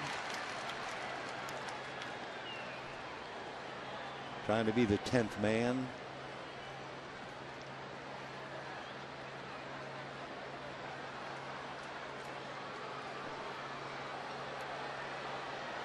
Juan Uribe, 11th home run, a big one against his old club.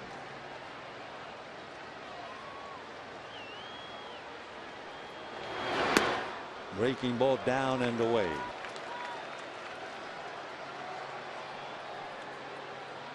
Jake Dunning, a right-hander, gets up in the Giant bullpen. We mentioned earlier that from the 7th inning on, remember, Bumgarner has problems. Well, it's happened a little bit earlier with 2 out in the 6th. And hits him with that big roundhouse curve. That's not a knockdown pitch. That's just a 77-mile-an-hour slow curveball. And Ethier, kind of one of those take it for the club. He got him right in the small of the back. That'll bring up A.J. Ellis.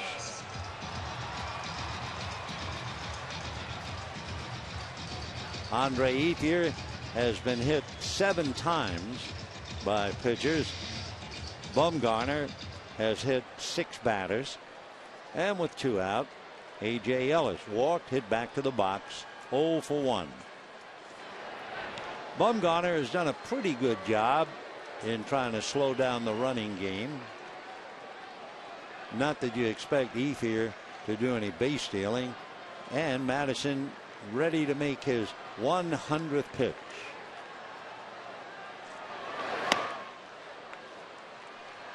Oh, 1 to AJ. This year, base runners have stolen 18 out of 23 attempts in Bumgarner's games.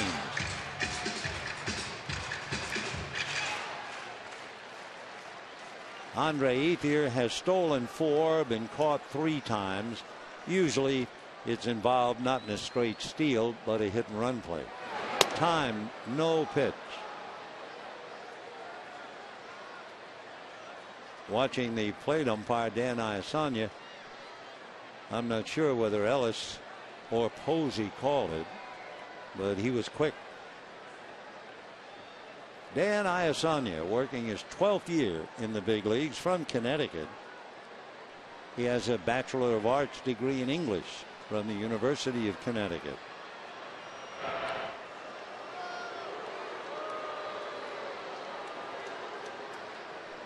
In fact, Dan Iasanya worked last year's World Series when the Giants came up the winners. 0-1. 1-1. Showcase fastball. That one 91.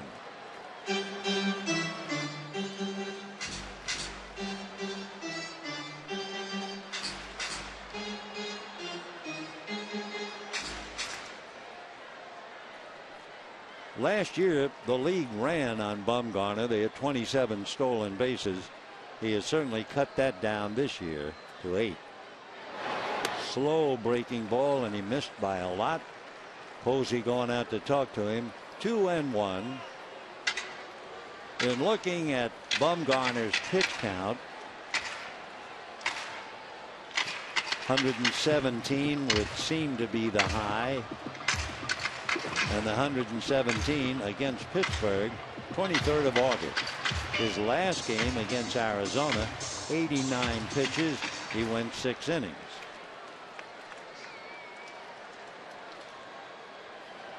Two balls and 1 strike.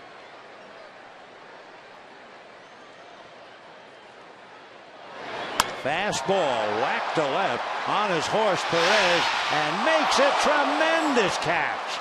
Oh, what a great play by Juan Perez, the kid from the Bronx. Wow. It looked like that was an extra base hit for sure, but nothing is for sure in the big leagues. What a great play. And it was for the 3rd out. Dodgers still get 2, and at the end of 6, lead 2-0.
year, young Juan Perez.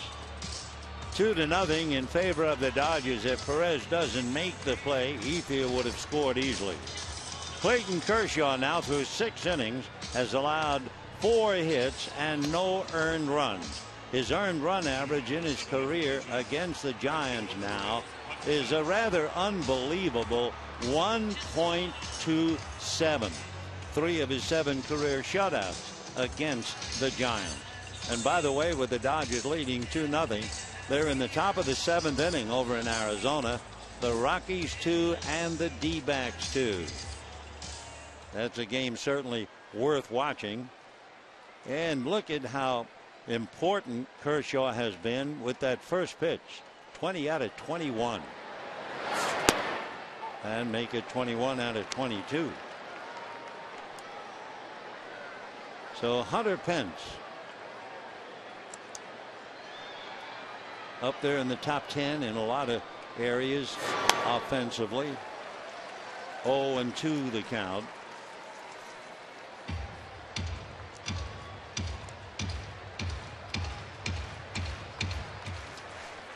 Two to nothing in favor of the Dodgers. No balls, 2 strikes, and ball 1. Pence has scored 80 runs. He's in the top 10. He has 166 hits. That makes him number 5 in the league. 81 RBIs, number 10. Ground ball by the mound. Punto can't make the play. So Hunter Pence opens up the 7th with a single, inches from Kershaw's glove, and Hunter's aboard. Third baseman, number 48, Pablo Sandoval. Pablo Sandoval coming up. That's 5 hits allowed by Kershaw.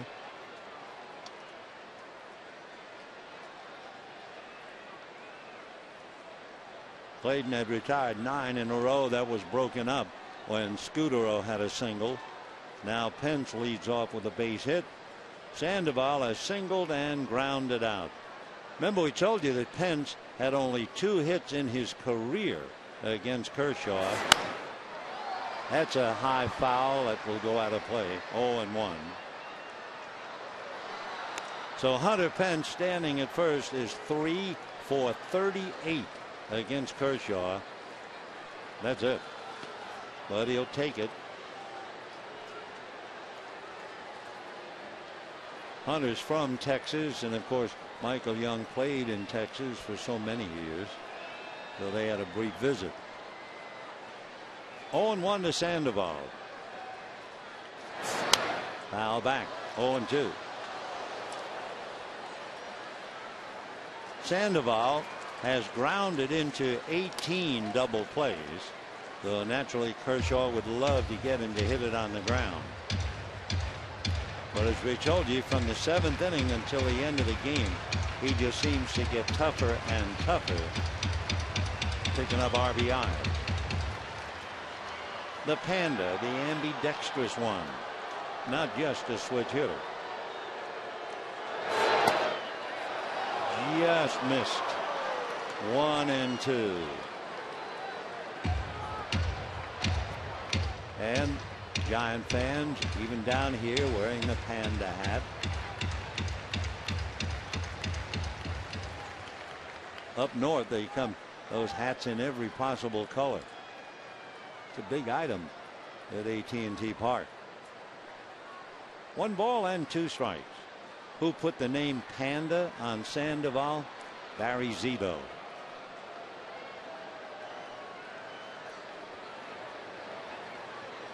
One ball, 2 strikes. Fastball in the dirt. Nice save by AJ. New ball put in play.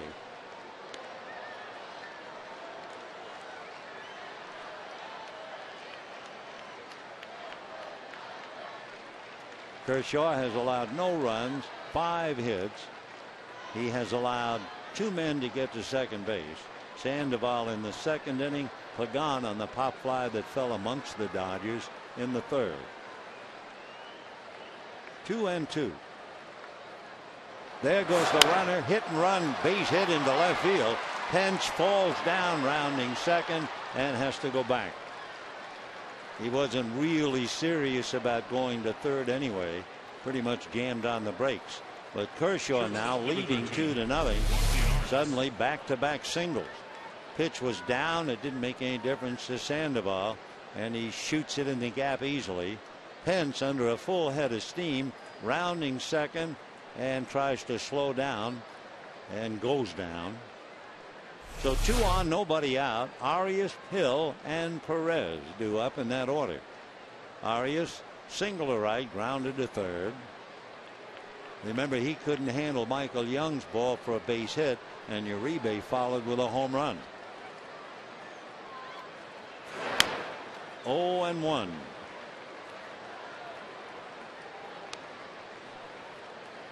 Well, DJ LeMahieu just knocked in the go-ahead run for Colorado. LeMahieu's single makes Colorado out in front again, 3-2 in the 7th inning. Of course, the Dodgers would love to win here, have Colorado win there, and then the magic number would be 3. But that's a lot of buts. 0-1. Pickoff play and throw, not in time.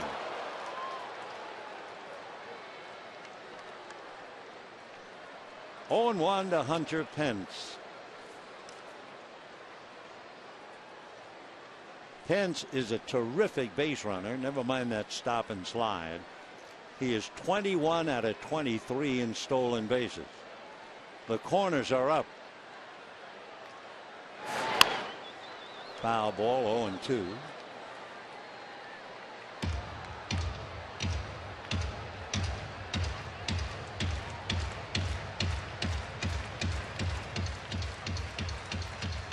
Kershaw now has made 86 pitches. Tying runs are aboard with the Dodgers leading 2-0 here in the 7th. The 86 translates to the fact he's made 11 pitches so far here in the inning. 0-2.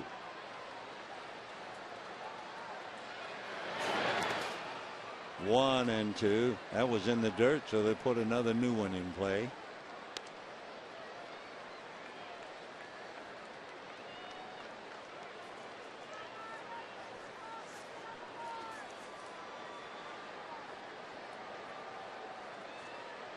Kershaw's pitch count. He had 120 pitches early in June against San Diego. Arias keeps fouling them off. 1-2 the count. Arias has had about 230 plate appearances, and he has only struck out 29 times. Kershaw trying to put him away with nobody out. Brett Pill on deck.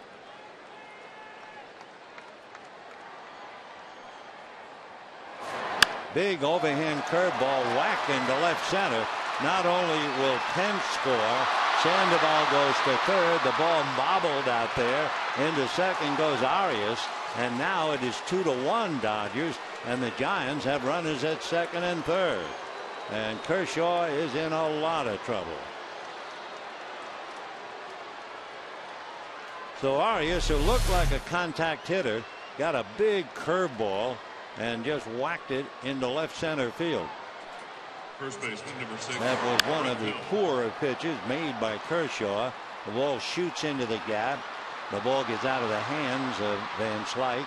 Runners at second and third. We'll see if there's any error charge. But meanwhile, we know Pence is home.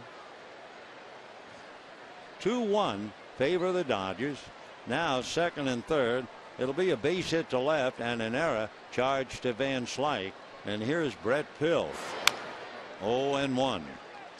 So Arias base hit, run batted in. Pence scoring. Sandoval goes to third on the base hit. Arias goes to second on the error.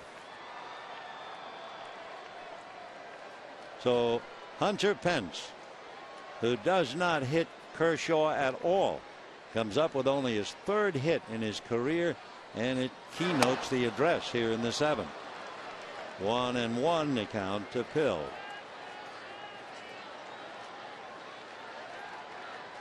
3 hits in a row. Chris Withrow now gets up in the Dodger bullpen. Withrow made 13 pitches in relief last night. 1 ball, 1 strike. Check swing, and it's going to be a drive down the right field line. 2 runs will score on a bum check, I should say, and the Giants have turned it around and lead 3-2. Hill checked the swing and singles to right. So the error by Van Slyke, allowing Arias to get to second, is cashed in. Bum check or otherwise, 4 straight hits, 3 runs. Dodgers in a hole now. Giants lead 3-2. Hill with a base hit and 2 runs batted in. And the batter now Juan Perez, but timeout. Rick Honeycutt going to the mound.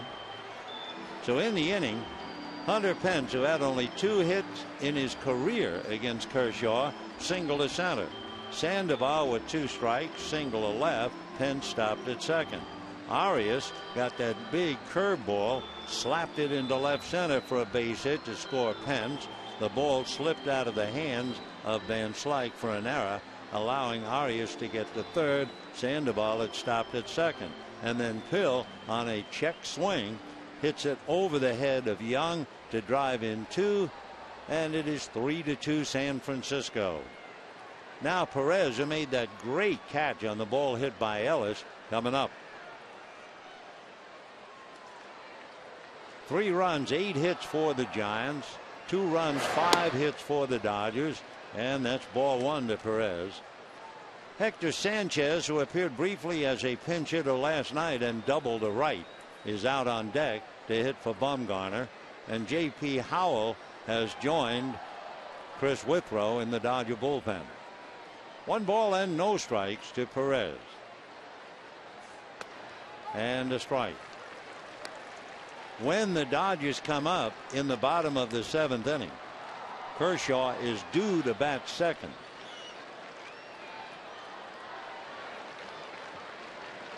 One ball and 1 strike.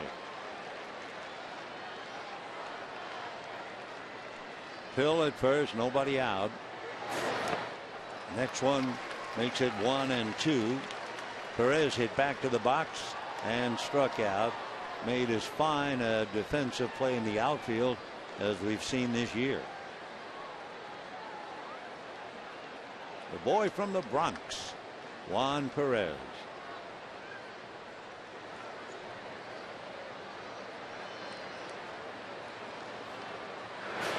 Change high and away. That got away. It wasn't close. Kershaw has struck out 4. And 2 of the 4 Bumgarner. So he's not been overpowering. He's not been able to put hitters away. And there have been a lot of foul balls. In the dirt, blocked out in front of the plate on the wild pitch. Pill goes to second base. 3-2 the count. Kershaw has beaten the Giants 3 straight here at home. He's 11-4 lifetime, 5-2 at Dodger Stadium, with an earned run average of 1.7 against San Francisco, but he's allowed 3 here in the 7th inning. 3-2 with the runner at second. Fouled away. 4 hits, an error, and a wild pitch. Dodgers led 2-0 on a home run by Uribe with Young aboard. And the Giants, who are playing, and to their credit, we said that at the very opening, to their credit, they're playing like they're battling for first place. And that's the way it should be. 3-2. Fastball got him looking. That was the last pitch Perez was looking for. So he strikes out a second time. 5 strikeouts for Clayton Kershaw, but more importantly, that's only the first out. Fastball does it. As Sanchez comes up to bat, we get a report. Willen Rosario has just doubled home Troy Tulowitzki, and Michael Kadire. And Colorado is leading the Diamondbacks 5-2 in the 7th. So remember, if Arizona loses, you'll lop one off the magic number. Here's Sanchez, 1-for-1 with a double to right field last night. 0-1. Sanchez, a switch hitter, batting .207. Doesn't have a lot of at bats, but batting right-handed, he's hitting .407. As a pinch hitter, he has 5 hits, a home run, and 5 runs batted in. 0-1. Ground ball, foul. So 1 away. Brett Pill at second base. 3 runs in, and the Giants lead 3-2.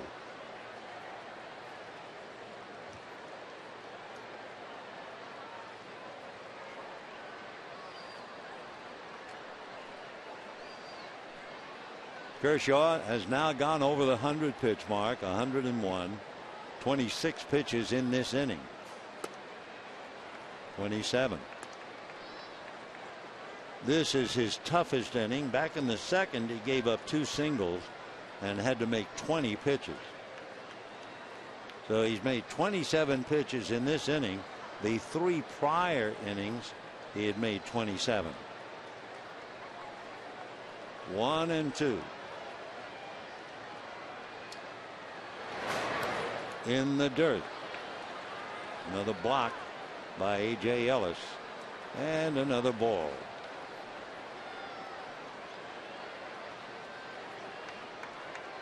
So Clayton is laboring in the 7th inning. 4 hits, an error, a wild pitch. Giants have scored 3. Dodgers down 3-2.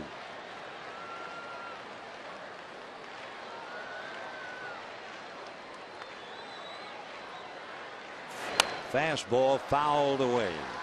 Fastball at 92. That's his neighborhood, 92-93.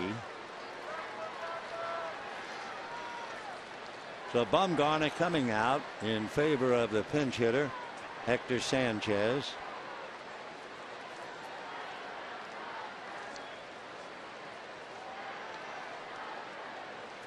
Sanchez from Venezuela, from Maracay. Oh, yes. Breaking ball freezes him and he strikes out. 6 strikeouts for Kershaw. And just when he needed to put somebody away, he struck out Perez on a fastball, and a high breaking ball takes care of Sanchez. But he's still not out of the woods, and Angel Pagan coming up. Pagan lined to short, hit a fly ball to shallow center. Punto, Van Slyke, and Ethier gathered around it. It landed amongst them for a double. Last time up, Angel struck out. Tough hitter. Runner at second, 3 runs in. Giants lead 3-2. Little flare. Mark Ellis puts it away. However, the Giants get 4 hits and an error, score 3, and take the lead 3-2.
by Juan Perez in left field.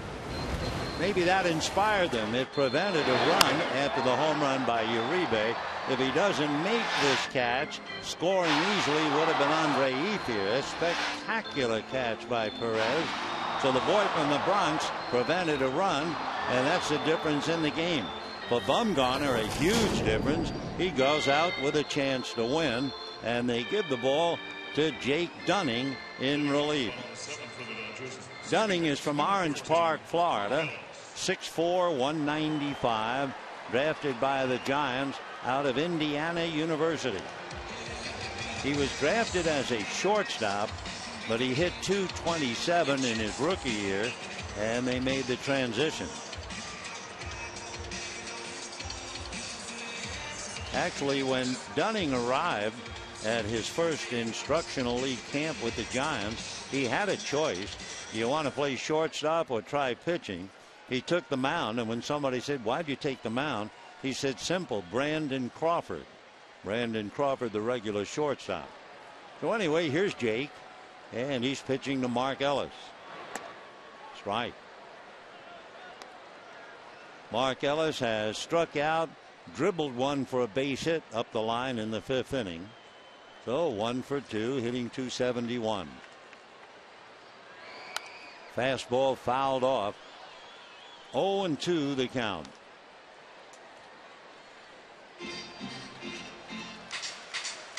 The last we heard, 7th inning in Arizona, Colorado was leading 5-2. No balls, 2 strikes. Show him a fastball. 91 miles an hour. Boy, he's a long drink of water. He doesn't look 195, but then again, he's 6'4".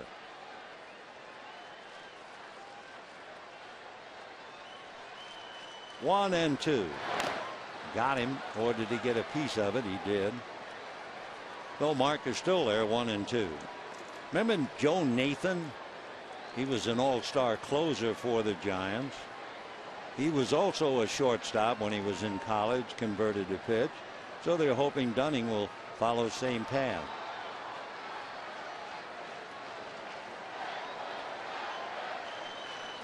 One ball and 2 strikes. 2-2.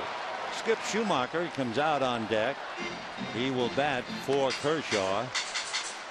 It's 3-2 Giants, 7th inning.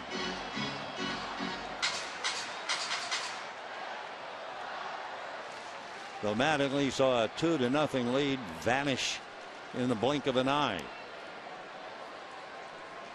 2-2.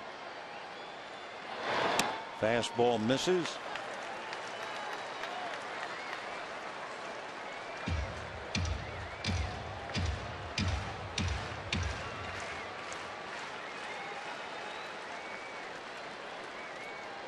Jake going all the way with Mark Ellis. And missed inside, ball 4. So the Dodgers now tying run aboard, and Skip Schumacher coming up. Bochy, 19 years a major league manager. And here is Skip.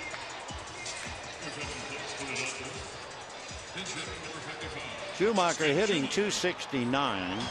2 home runs, 29 runs batted in. He has only 3 hits as a pinch hitter in 18 tries. Now, are they asking him to bunt? That would be the question before the House. He has 2 sacrifices, but if he bunts, you wonder about why they didn't let Kershaw bat. So let's see. And a strike. Kershaw, I think, has sacrificed in double figures. So that seems to tell you that they want Schumacher to swing away. However, that's not going to convince Sandoval. Sandoval's went in on the grass. They're in the 7th inning, and Colorado scored again. They're leading Arizona 7-2. That's a strike. Charlie Blackmon tripled home 2 more. So Colorado have lost 6 out of 7 in Arizona. And they are hurting Arizona tonight 7-2 and helping the Dodgers, who are struggling here. Ellis at first, nobody out. 3-2 Giants, bottom of the 7th. Full swing foul down the line.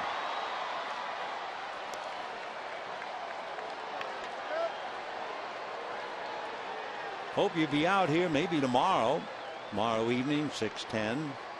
Tim Lincecum, Ricky Nolasco. On Sunday, Ryan Vogelsong and Edinson Volquez.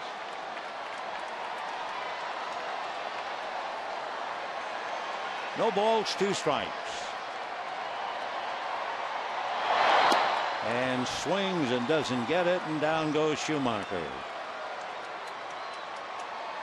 So the Dodgers send up Schumacher. He strikes out, and the batter will be Yasiel Puig, who had no luck whatsoever against Madison Bumgarner. Puig struck out in the 1st inning, popped up in the 3rd, flied to left field in the 5th. In the bullpen, Belisario has joined Withrow. 3-2 Giants, bottom of the 7th inning.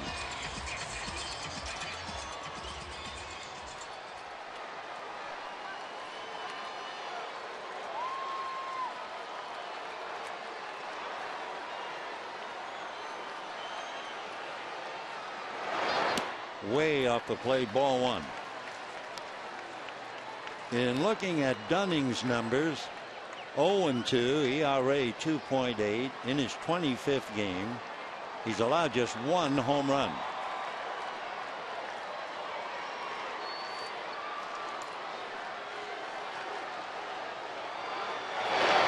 Slider, 1-1.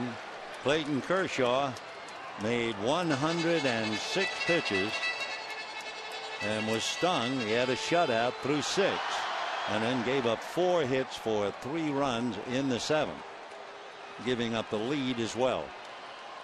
1-1 the count to Puig.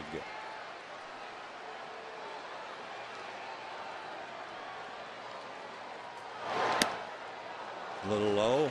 2-1. So Dunning throws about at 91. Fastball, change, and a curveball.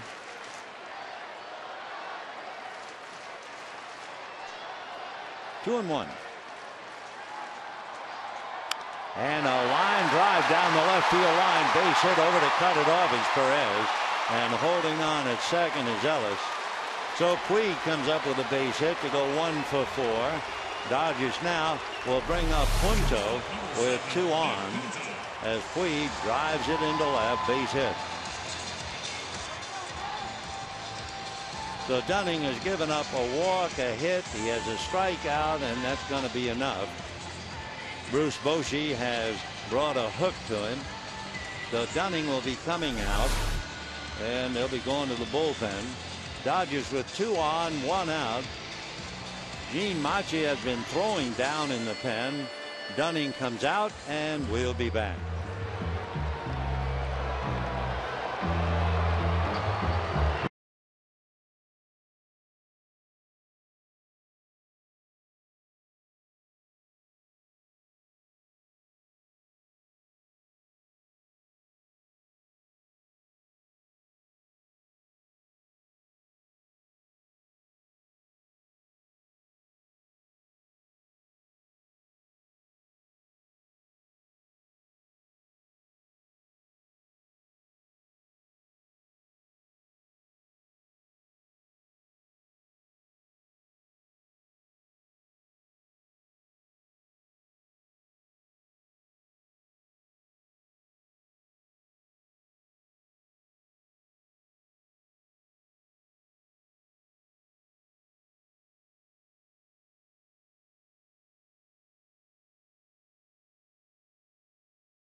you've been waiting for is here.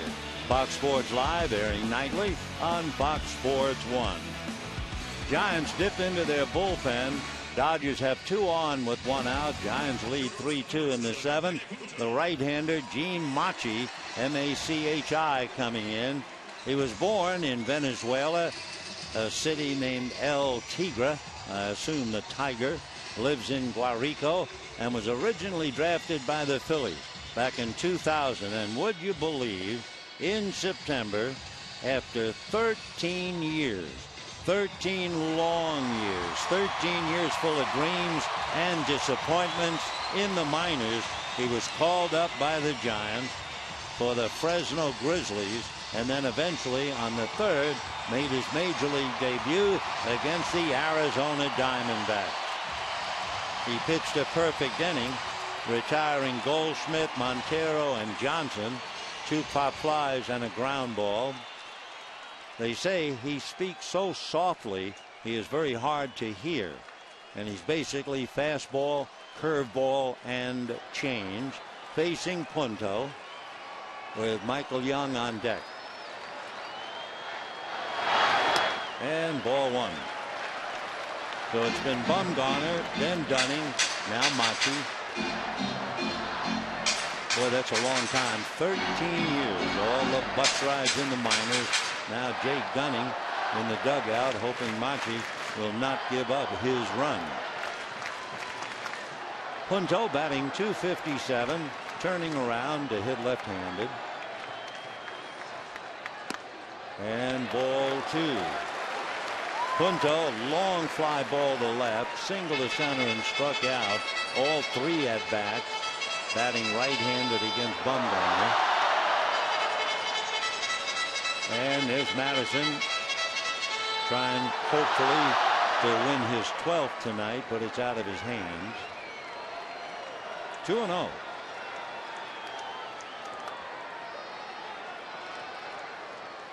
Ground ball to first. Nice pick up there by Pill. The return throw on a bounce. Gets away, but not far enough. And Mark Ellis holds at 3rd. So Punto just does beat the throw to keep the inning alive. Hard ground ball and was turned into a force play. So Brett Pill makes a good play, staggered a bit, threw high. Arias, who is 6'1", made the return to Machi, and in a sense the Dodgers got a bad break. If Punto is running straight, that ball gets by Machi. Instead, going head first, the ball hits the runner Punto. Dodgers would have scored a run if Punto was running straight to the bag. Now Adrian Gonzalez will be coming up with runners at first and third and 2 out.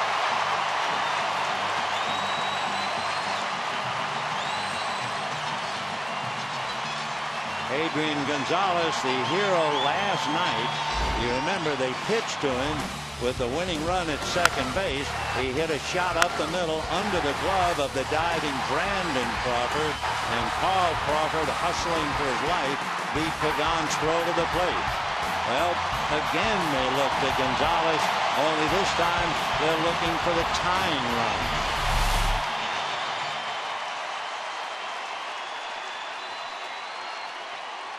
Adrian hitting .294, 20 home runs, 94 runs batted in.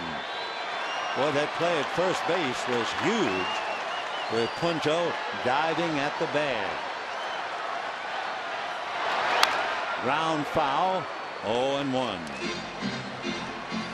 We haven't seen very much at all of Machi. See if we can find out whether he's actually faced Adrian Gonzalez.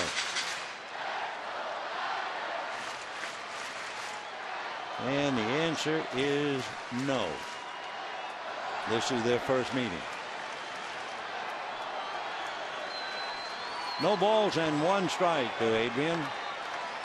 2 out, 7th inning, 3-2 in favor of the Giants, and Arizona is losing. Good breaking ball, slow curveball, 0-2.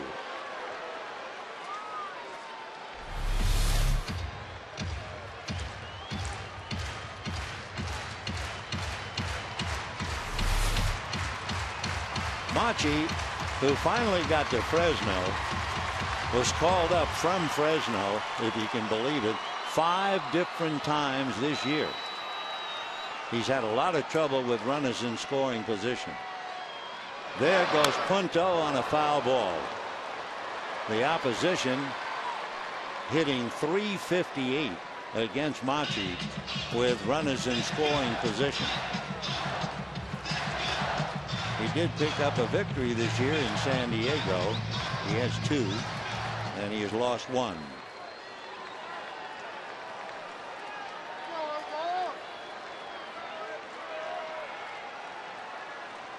Oh, 2 the count to Adrian Gonzalez. Punto was going. We'll see if they run him again. Ellis down the line from third. Punto's not going. And down goes Adrian on a pitch. 93-mile-an-hour fastball to get him. So the Dodgers get a base hit and a walk, but leave them both. And the Giants still lead 3-2.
Remember the Twitter poll question? Do you think Juan Uribe will win the Gold Glove at third base? 96% said yes. Only 4% said no. And there is a good feeling the experts who really watch such things are mentioning Juan Uribe's name. Doesn't mean he's going to get it, but it's nice for him at his age, after all his experience, to certainly be in the running for consideration. Dodgers now have Adrian Gonzalez staying in the ballgame at first base, and Chris Withrow, who pitched very briefly and somewhat ineffectively last night.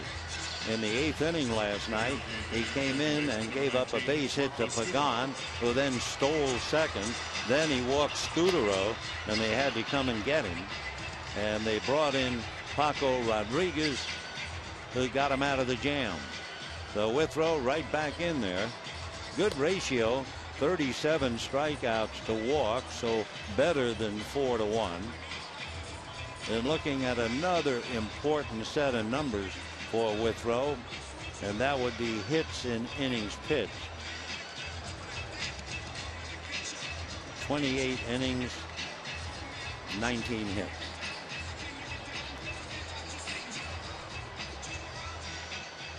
Three runs, 8 hits, no errors for the Giants. 2 runs, 6 hits, 1 error for the Dodgers. Marco Scudero, 2 comebackers, and a single left. Scudero walked against Withrow last night. And ball 1.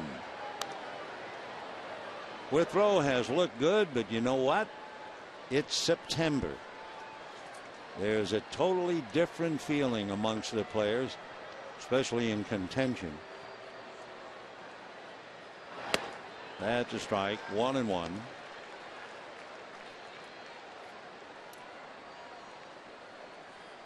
Withrow out of Midland, Texas. 27 years old. Dodgers first round pick. Picked him out of high school. He's a chip off the old block. That's ball 2. His father pitched in the White Sox organization and later became Chris's high school pitching coach. He was going to go to Baylor University, but the Dodgers signed him instead. 2-1. And a strike, 2-2. Of course, 2 strikes to Scutaro doesn't mean very much. Scutaro has struck out 33 times. Well over 500, about 540 plate appearances. And fouled away. Scutaro tonight twice hit the ball back to Kershaw. Single to left, and then Posey hit into a double play. But it was the 7th inning. Kent singled. Sandoval singled him to second. Arias singled him home. The ball got away from Van Slyke to put runners at second and third. And Pill singled home 2. And that's it. 3-2 Giants, 8th inning. Fouled away. Some consolation for the Dodgers. Colorado is doing well. Last we checked, 7-2 in Arizona.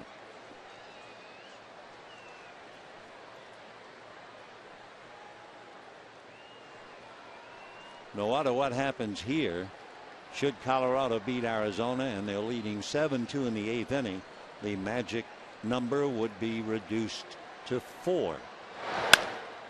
High fly ball. Puig digging. So is Ethier in the gap, and it's Puig. So Scutaro, long fly ball to right field. Puig kind of hobbled a little bit. It looked like he's walking a little weight on one leg more than the other. Remember, he did have a sensitive area back of his knee. Anyway, made the play. Yeah, he just doesn't look 100%. 1 down. Buster Posey.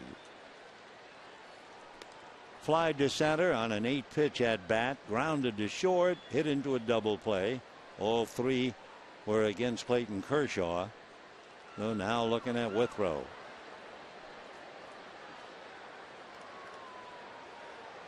And a high fly ball into left center, but playable. Ethier is calling all the way. 2 down in the 8th. Hunter Pence coming up. And if you are not keeping score, come to think of it, whether you're keeping score or not, the Dodgers are going to have Uribe, Van Slyke, and Ethier.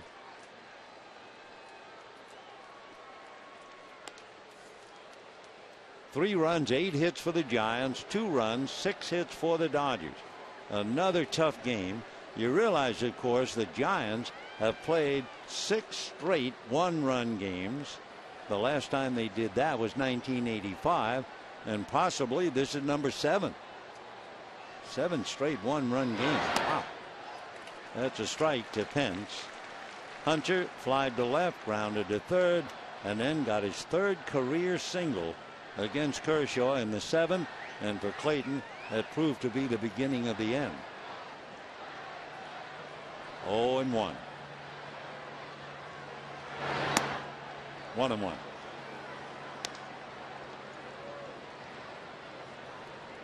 Back in the 7th inning, and it was kind of a tip-off, the fact that Kershaw had been giving up a lot of foul balls. He wasn't really able to overcome and put a hitter away. Ball 2.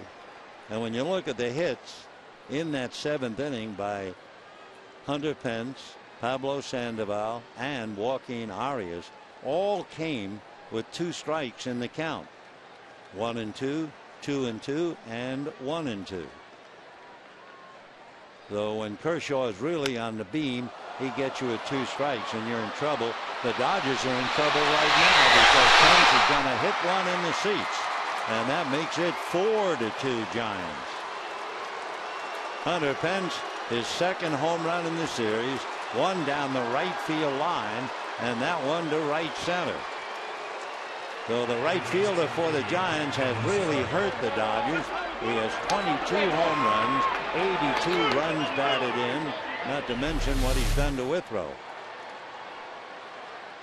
Towering fly ball. Ethier thought he might have a play, but it just kept on carrying. And over and out. So 4-2 in favor of the Giants. And Withrow now has to face Sandoval, and a strike.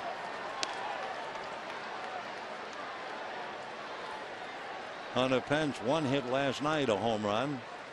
2 hits tonight. Leadoff single that led to the 3 runs, and now a home run to give the Giants a 2-run lead. 0-2. For Chris Withrow, upsetting home run, I'm sure.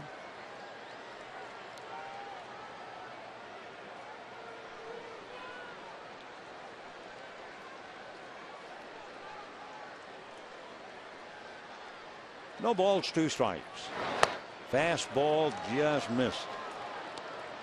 94, but off the plate. Sandoval with a good eye. Pablo single to center, grounded to third, single to left. In the bullpen, the Dodgers have Carlos Marmol loosening up.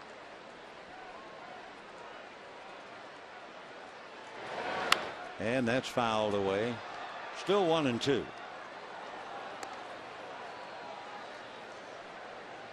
Hunter Pence. He's the boy. Young man from Texas.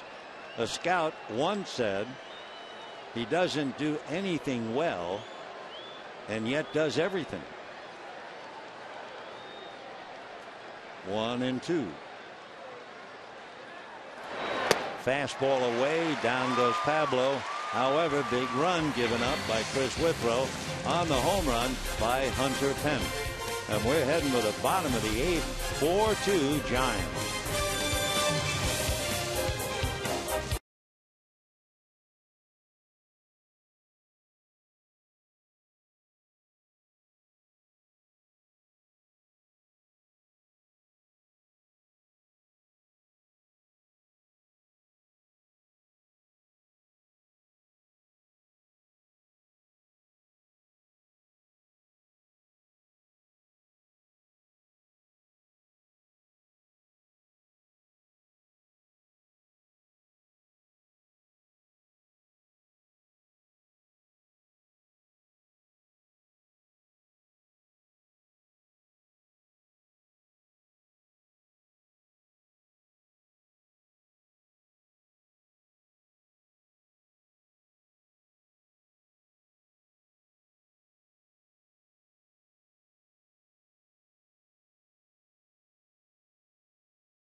Right back with 4 straight hits and 3 runs to chase Kershaw.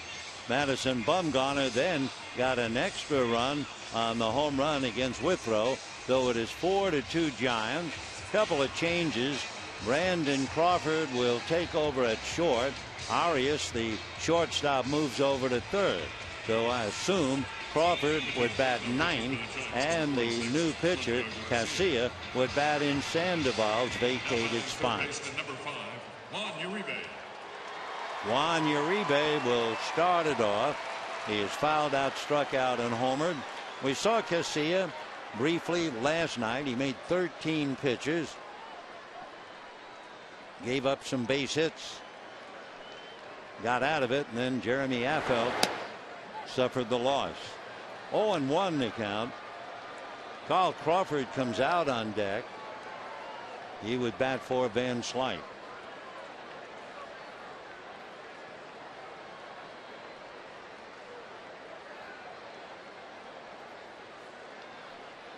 And a shot up the middle, base hit.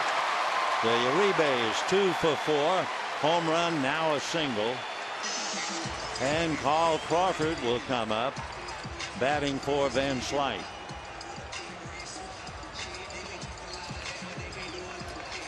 Dodgers down 4-2, encouraged by the fact that Colorado is leading Arizona 7-2. Carl Crawford last night was 1 for 5. And Bruce Bochy is not going to let him take a look at right-handed Casilla from the looks of things. He has Javier Lopez, his ace against left-handers. Lopez pitched briefly last night, made 19 pitches. And so Casilla gives up a hit and comes out. Lopez comes in, and we'll be back.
Enough in his 1 inning. Lopez made 19 pitches in 2/3 of an inning last night. Walked a batter. He's been on the brilliant side throughout his career. So nothing really new. He's inherited 53 runners in the National League this year, and he's allowed 11% to score. That would be 6 runs and 53 runners. That's the lowest percentage in the league. Opposition struggling against him, especially left-handers. Left-handers are 2 for the last 28. That'll be a 111 batting average. So any way you look at it, the boy from Puerto Rico, Javier Lopez, a graduate of the University of Virginia, is mighty tough for Carl Crawford. And Crawford rolls it to Scudero. They're gonna get 2. That's how tough he is. So Crawford, who was only 2 for 9 as a pinch hitter, promptly bangs into a double play. And in a moment, Andre Ethier, who has enough trouble on his own coming up against left-handers.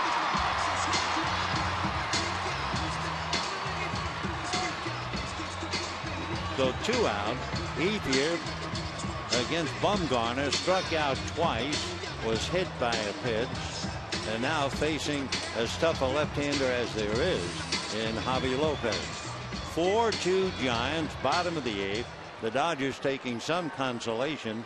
It's the 9th inning in Arizona, and the Rockies are leading the Diamondbacks 7-2. Rockies have only won 1 game in Arizona this year while losing 6. And a strike.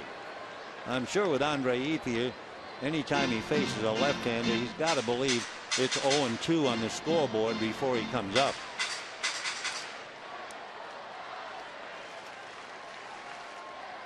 No balls and 1 strike, 2 out. 1-1. Javi Lopez. He has a degree in psychology from the University of Virginia. His wife has a PhD in psychology and counseling from the University of Tennessee. 1-1.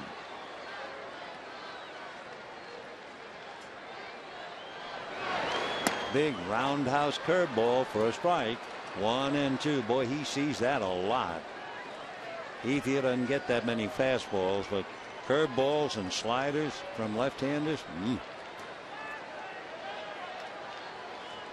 Veteran left-hander Lopez is 36.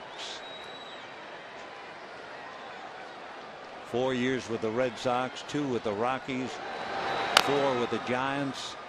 Still 1-2. 4 runs, 9 hits for the Giants, 2 runs, 7 hits for the Dodgers. They're going to the bottom of the 9th in Arizona. Rockies 7, D-backs 2. Hunter Pence, he's the man. Hunter Pence tonight, a single that began a rally and then an important home run that changed a 1-run game to 2. 2-2 the count to Andre Ethier. Dodgers not starting Gonzalez, not starting Crawford, resting Ramirez, and it shows, struggling to score a run. Took them 10 innings last night to get 3. It's taken them 7 innings, almost 8, to get 2 tonight. Check swing, no swing, says Jerry Davis. 3-2 the count to Andre with A.J. Ellis on deck.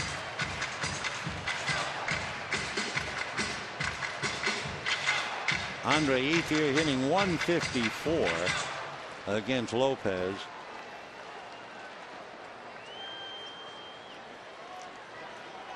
Three and 2. Side armor hit over first, down the line. He finally got a pitch at 87 in on the hands. And Andre jogs into second with a double, and I think he hurt himself. Something's wrong. Andre Ethier finally got a fastball after all those roundhouse curveballs. He got a pitch in on the hands, doubled, but he's hurt. Now Davey Lopes calling for help. Ethier said, "No, I'm all right."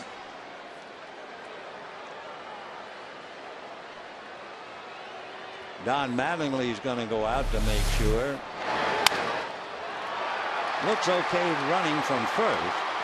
He hits second, still running well enough, and then suddenly limps as he gets to the bag.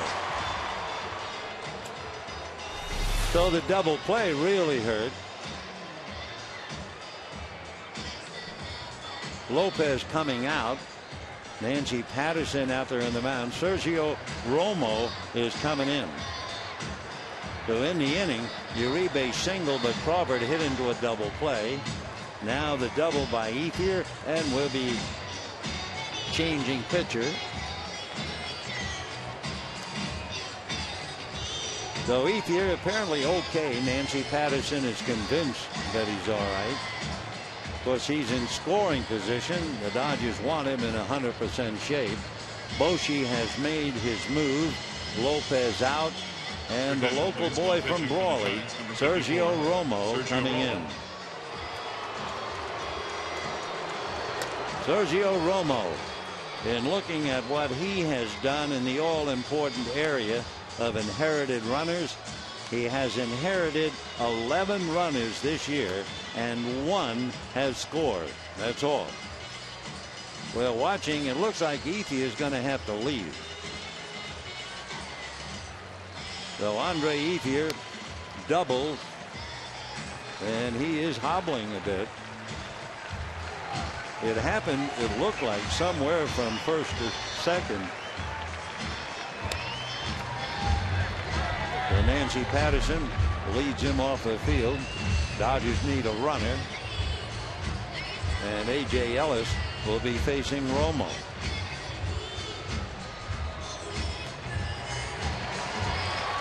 D. Gordon will run for Ethier.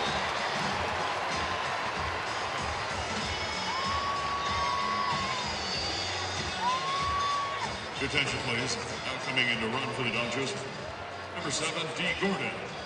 Andre appears annoyed at the face after having a rough night, striking out twice, hit by a pitch. He got a pitch in on the hands, was able to turn and double, only hurts himself, and Gordon runs for him with 2 out. A.J. Ellis trying to pick him up against Romo.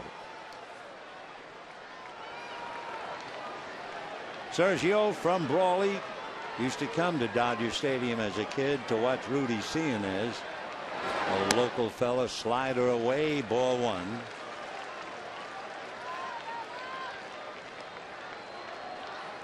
A.J. Ellis is 2 for 5, hitting .400 in the past against Romo. 1 ball and no strikes. Sinking fastball for a strike. Romo has had a bad year, wins and losses, 4 and 7.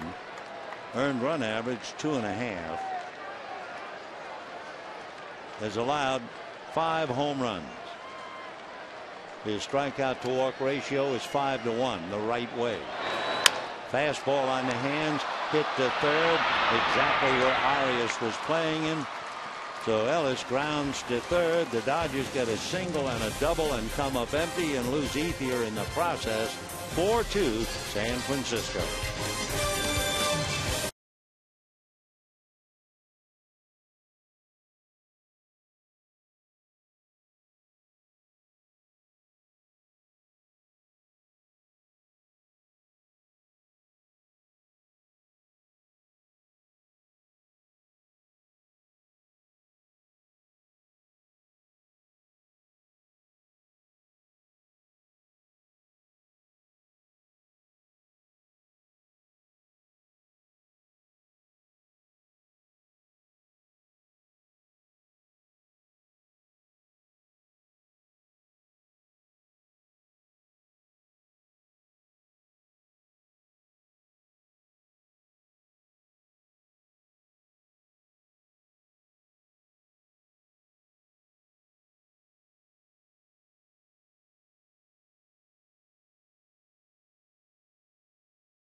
Dodger Baseball on Prime Ticket is brought to you by AT&T. Rethink possible. By CarMax. Start the search for your next car at CarMax. By Toyota's nationwide clearance event. Now you can save big on every Toyota car, truck, and SUV. And by Captain Morgan. Raise your glass, always in moderation. Beautiful evening. It was 76 degrees when the game started tonight. The paid attendance looking on to see the Giants lead 4-2 in the 9th inning. The paid attendance 52,650. The 25th sellout for the Dodgers this year. And you can certainly understand how grateful they are for the tremendous attendance. Meanwhile, the young and old ready for the arrival, if they can stay awake. Some can, some can't. Good night, sweetie. 4-2. Dodgers have to rearrange the furniture in the outfield. First of all, Carl Crawford, the pinch hitter, stays in the game in left field.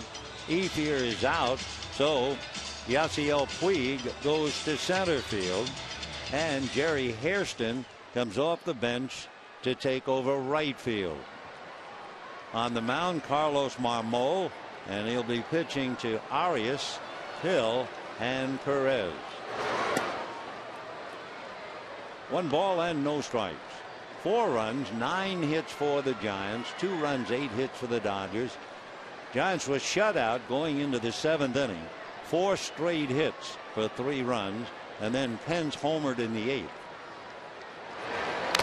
So they are looking to change the magic number, but they're looking to Arizona and Colorado to do it. Last we heard, bottom of the 9th inning, Colorado leading Arizona 7-2. If the Rockies can hold on and there's 1 out in the 9th, the so-called number will be reduced to 4.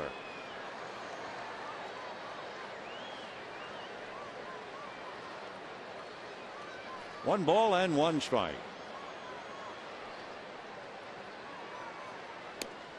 Arias single to right, grounded to third, and then hit the 3rd hit of the 4 hits in a row in the 7th inning. Arias took second when the ball got away from Chris Van Slyke. 2 out in Arizona. 1 more out and the number's reduced to 4. And a high fastball, foul tipped. 2-2. Kershaw followed by Withrow and now Marmol.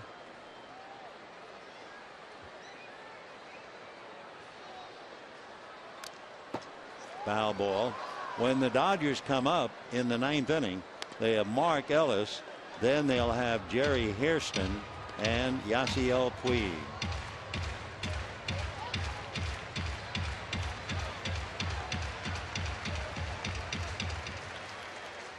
A lot of spirit here. I wonder if they will put the score up, the Colorado-Arizona game, if nothing else, to get the crowd into the game again. Yeah, they have it out there. It would be kind of psychologically help the Dodgers if indeed it winds up Colorado winning, and put it up on the big scoreboard without any comment or anything. But the crowd certainly would understand, and so would the team. Stay out of production, Scully. Yes, sir.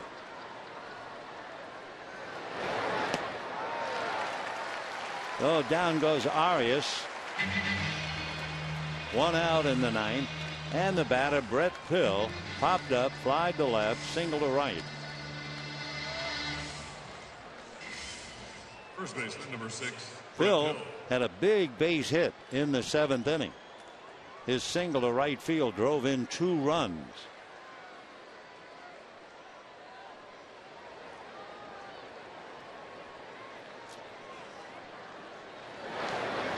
Oh, and 1. Brett Pill from San Dimas went to school at Cal State Fullerton. I'm sure he has a lot of friends and relatives here tonight. His dad was a player. Brett's one of those fellows. He hit a home run his first major league at bat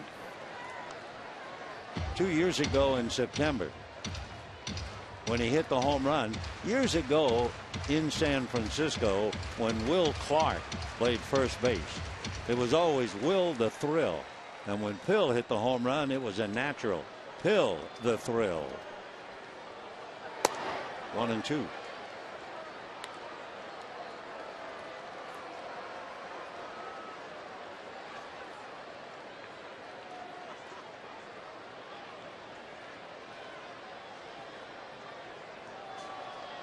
One ball and 2 strikes.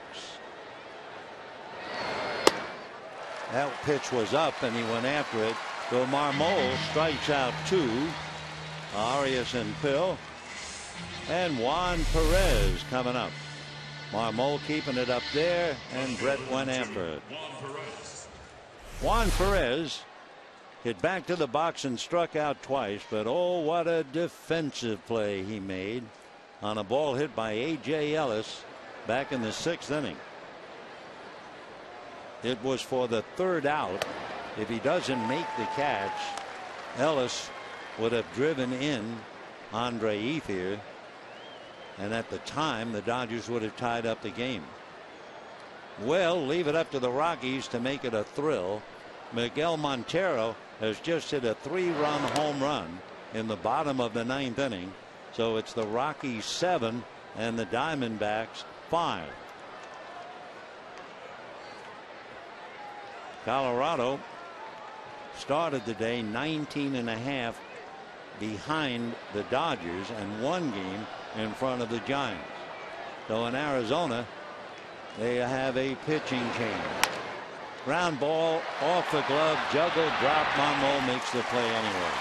All right, the 9th inning for the Giants in the books. For the Dodgers, it looks like Mark Ellis, Jerry Hairston, and then Yasiel Puig.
In the 9th inning, they have given the ball to the very capable Sergio Romo.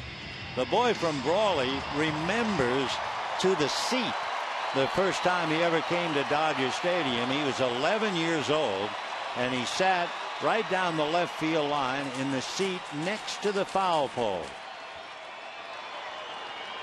He grew up 3.5 hours away, but that would be his seat where that lady is sitting. He was 11. And now he is a big boy and has to hold on to the game. Sergio is 30 years old, moved from Brawley to Phoenix, went to Mesa State College, that's in Colorado. Rex Brothers facing Willie Bloomquist, and Bloomquist lined out the right field for the final out. So the Rockies beat the Diamondbacks 7-5. That means the magic number is 4. And the Dodgers have a chance, but they'll have to rally to pull this out to get it to 3. 0-2 to Mark Ellis. And a shot up the middle, base hit. So Ellis, 2 singles and a walk. And the batter will be Jerry Hairston. Right fielder number 6, Jerry Hairston Jr. So Hairston, who got into the game after Andre Ethier hurt himself. We're really not quite sure what happened to Andre running from first to second, but he had to come out. Remember, we told you that the Giant bullpen has not been a great relief to Bruce Bochy. The Giant bullpen has lost 28 games. So here's Hairston, and ball one. For the Giants, Bumgarner, then Dunning, then Machi, then Casilla, then Lopez, and now Romo. Sergio, 5'11", about 185 pounds. And popped up behind the plate. Posey coming back, but it's on the other side of the screen. 1 ball and 1 strike. Sergio Romo, drafted by the Giants back in 05, came up to the Giants in 08.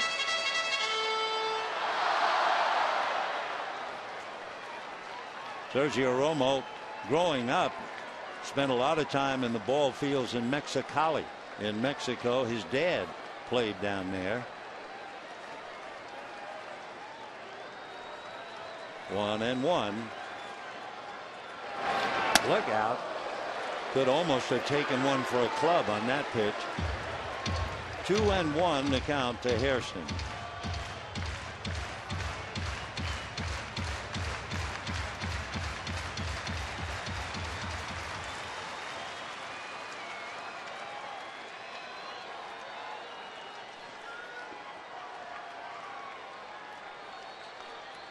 Sergio Romo has a very interesting tattoo on his back.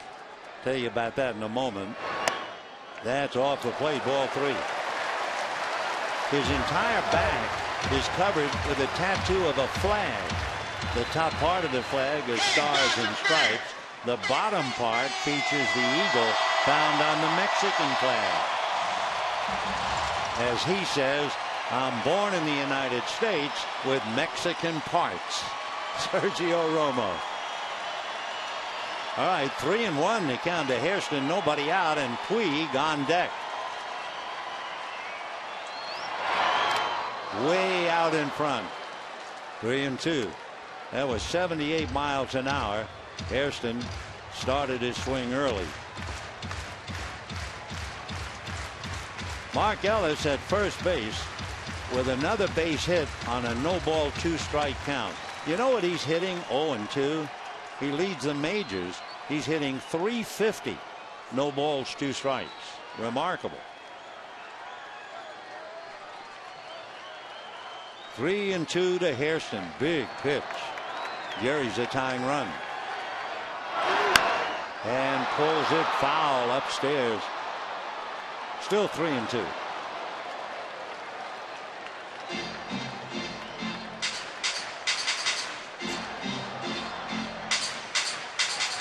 Jerry hitting .228. He has 2 home runs, 22 runs batted in. He is not a pinch hitter tonight. In that role, he had 7 hits and 4 runs batted in. 3-2. Mark Ellis held on by Brett Pill.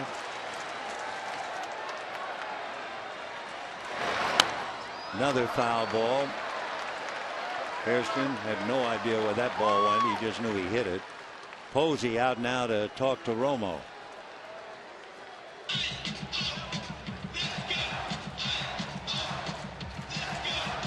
Sergio Romo, besides that tattoo, has a lot of different pitches.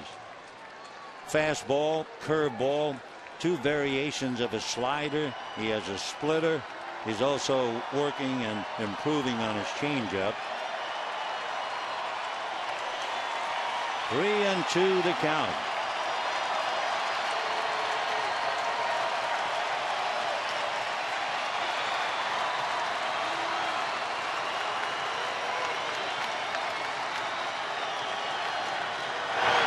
Breaking ball hit by the diving Crawford. Ellis stops at second. The tying runs are aboard. Nobody out. And Yasiel Puig coming up. And this crowd of 52,000 on its feet, not to mention Dave Righetti, the pitching coach. Puig tonight struck out, popped up, flied to left, and single to left. 1 for 4. He was 1 for 4 last night, so he is 2 for 8 with a walk in the 2 games. So Righetti talking to Romo. We're trying to read your mind. And we will tell you that Romo has allowed 5 home runs. Well, here comes Puig, and he gets a standing ovation.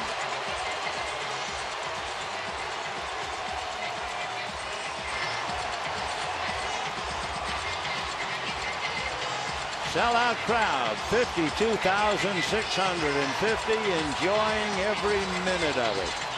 And why not? Arizona lost. The magic number is 4.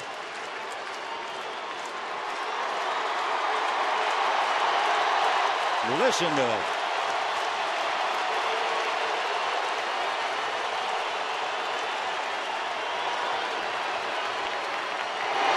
Fastball on the inside corner. 0-1. So Puig, who has done, as we told you, so much damage on that first pitch. That was a great pitch by Romo to come inside, hit the corner. Meanwhile, Madison Bumgarner, it turned in a great 6. Watch him. Breaking ball. Big slider away. The Puig finds himself in a deep hole.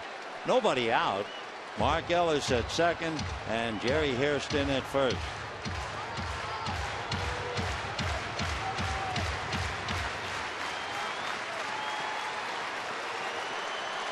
Oh, and 2.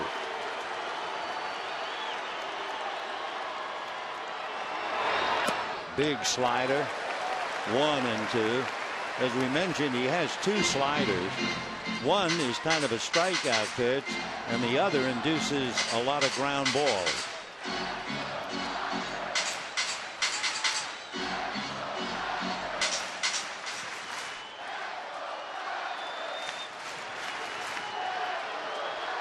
Time.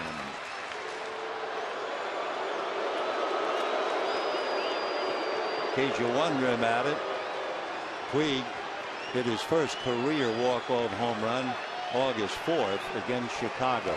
Just a thought. Slider away. So he started in fastball on the inside corner. That was a great pitch. Now he's trying to tempt him, and Puig has not chased.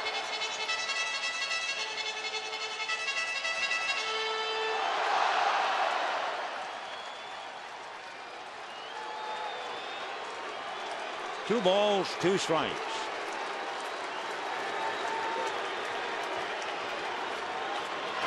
Fastball. See where Posey moved? On the slider, he was playing off the outside corner, and Buster moved inside under the hand where he was on the very first pitch, the fastball. See how it's moved in there, and they come in there. 2-2. So let's take a look at where Posey positions himself on a big 2-2 count. Dave Righetti on the phone to the bullpen. Posey staying right behind the plate. Slider. So Puig, victimized by the slider, joining a lot of people who have struck out against Sergio Romo. Now the batter, the switch hitter, Nick Punto, with Adrian Gonzalez on deck. So the veteran Romo puts Puig away. Another day in school for Yasiel. Punto fly deep to left, single to center, struck out, and then in the 7th inning, when it was a 1-run game, beat out a force play, went head first into first. The throw got away from the pitcher Machi, but it hit Punto. We had the thought if Punto was running straight down the line, the ball would have gotten away from Machi and Mark Ellis might have scored. One of those freakish plays. Romo comes right back with a strike against Punto. Sergio last year, his earned run average was 1.7 and the year before 1.5.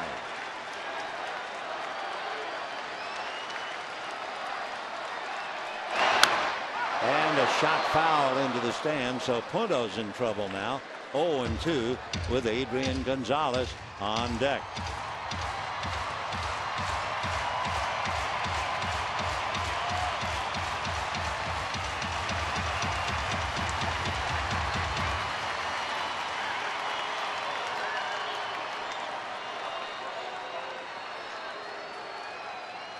Giants tell a story about Romo leaving tickets for his friends here in Los Angeles, and they all showed up wearing Dodger gear on the hand.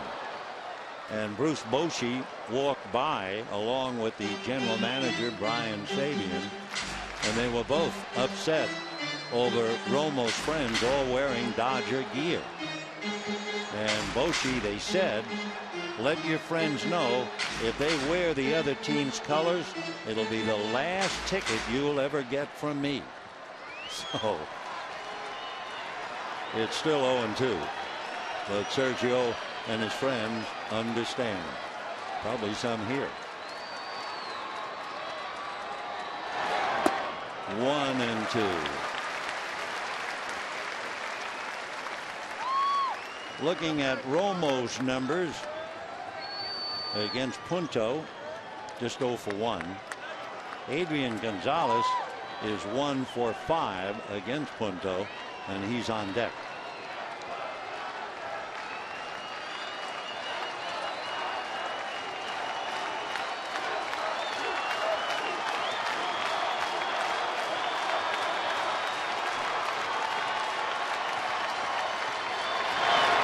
And a slow ground ball to second. They're certainly going to get one, not the other one. Again, going head first. Punto keeps the inning alive, and that adds even more drama because it brings up last night's hero for a second shot, Adrian Gonzalez. Dodgers first baseman number 23, Adrian Gonzalez.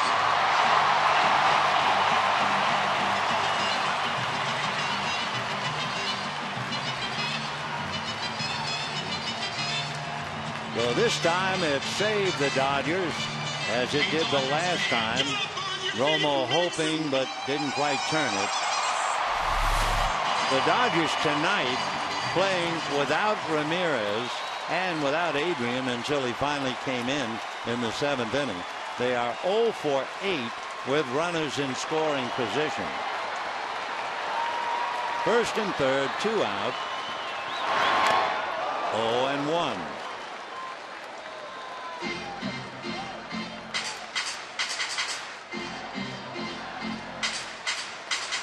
Adrian, who had the base hit up the middle, just under the diving effort of Brandon Crawford, came up tonight as a pinch hitter in the 7th inning with first and third, struck out.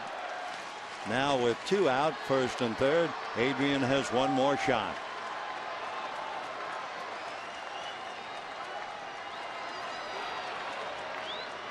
Off the rubber. 4 runs, 9 hits for the Giants, 2 runs, 10 hits for the Dodgers. Bumgarner came in 11-9, 7-3 lifetime against the Dodgers. Giants had lost 8 of Bumgarner's last 10 starts. Fastball just outside. They check at third. No swing, says Jerry Davis.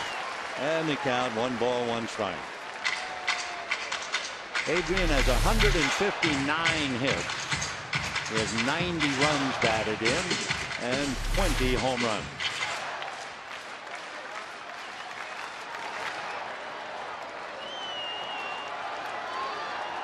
One ball and 1 strike.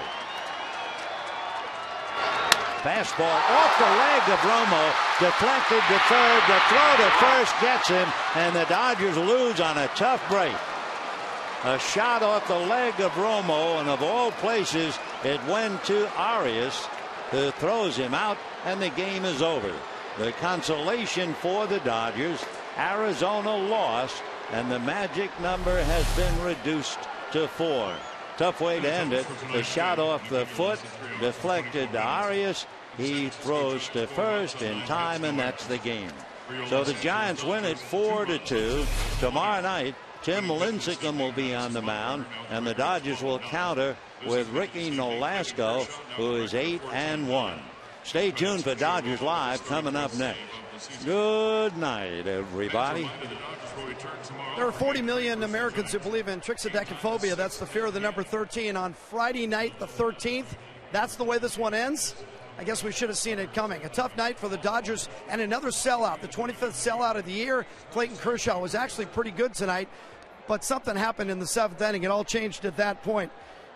They also had some offensive struggles again. That's 3 nights in a row the Dodger offense just can't seem to convert, and we got to find out exactly what happened to Andre Ethier. There is some good news for Dodger fans, and that is Colorado beat Arizona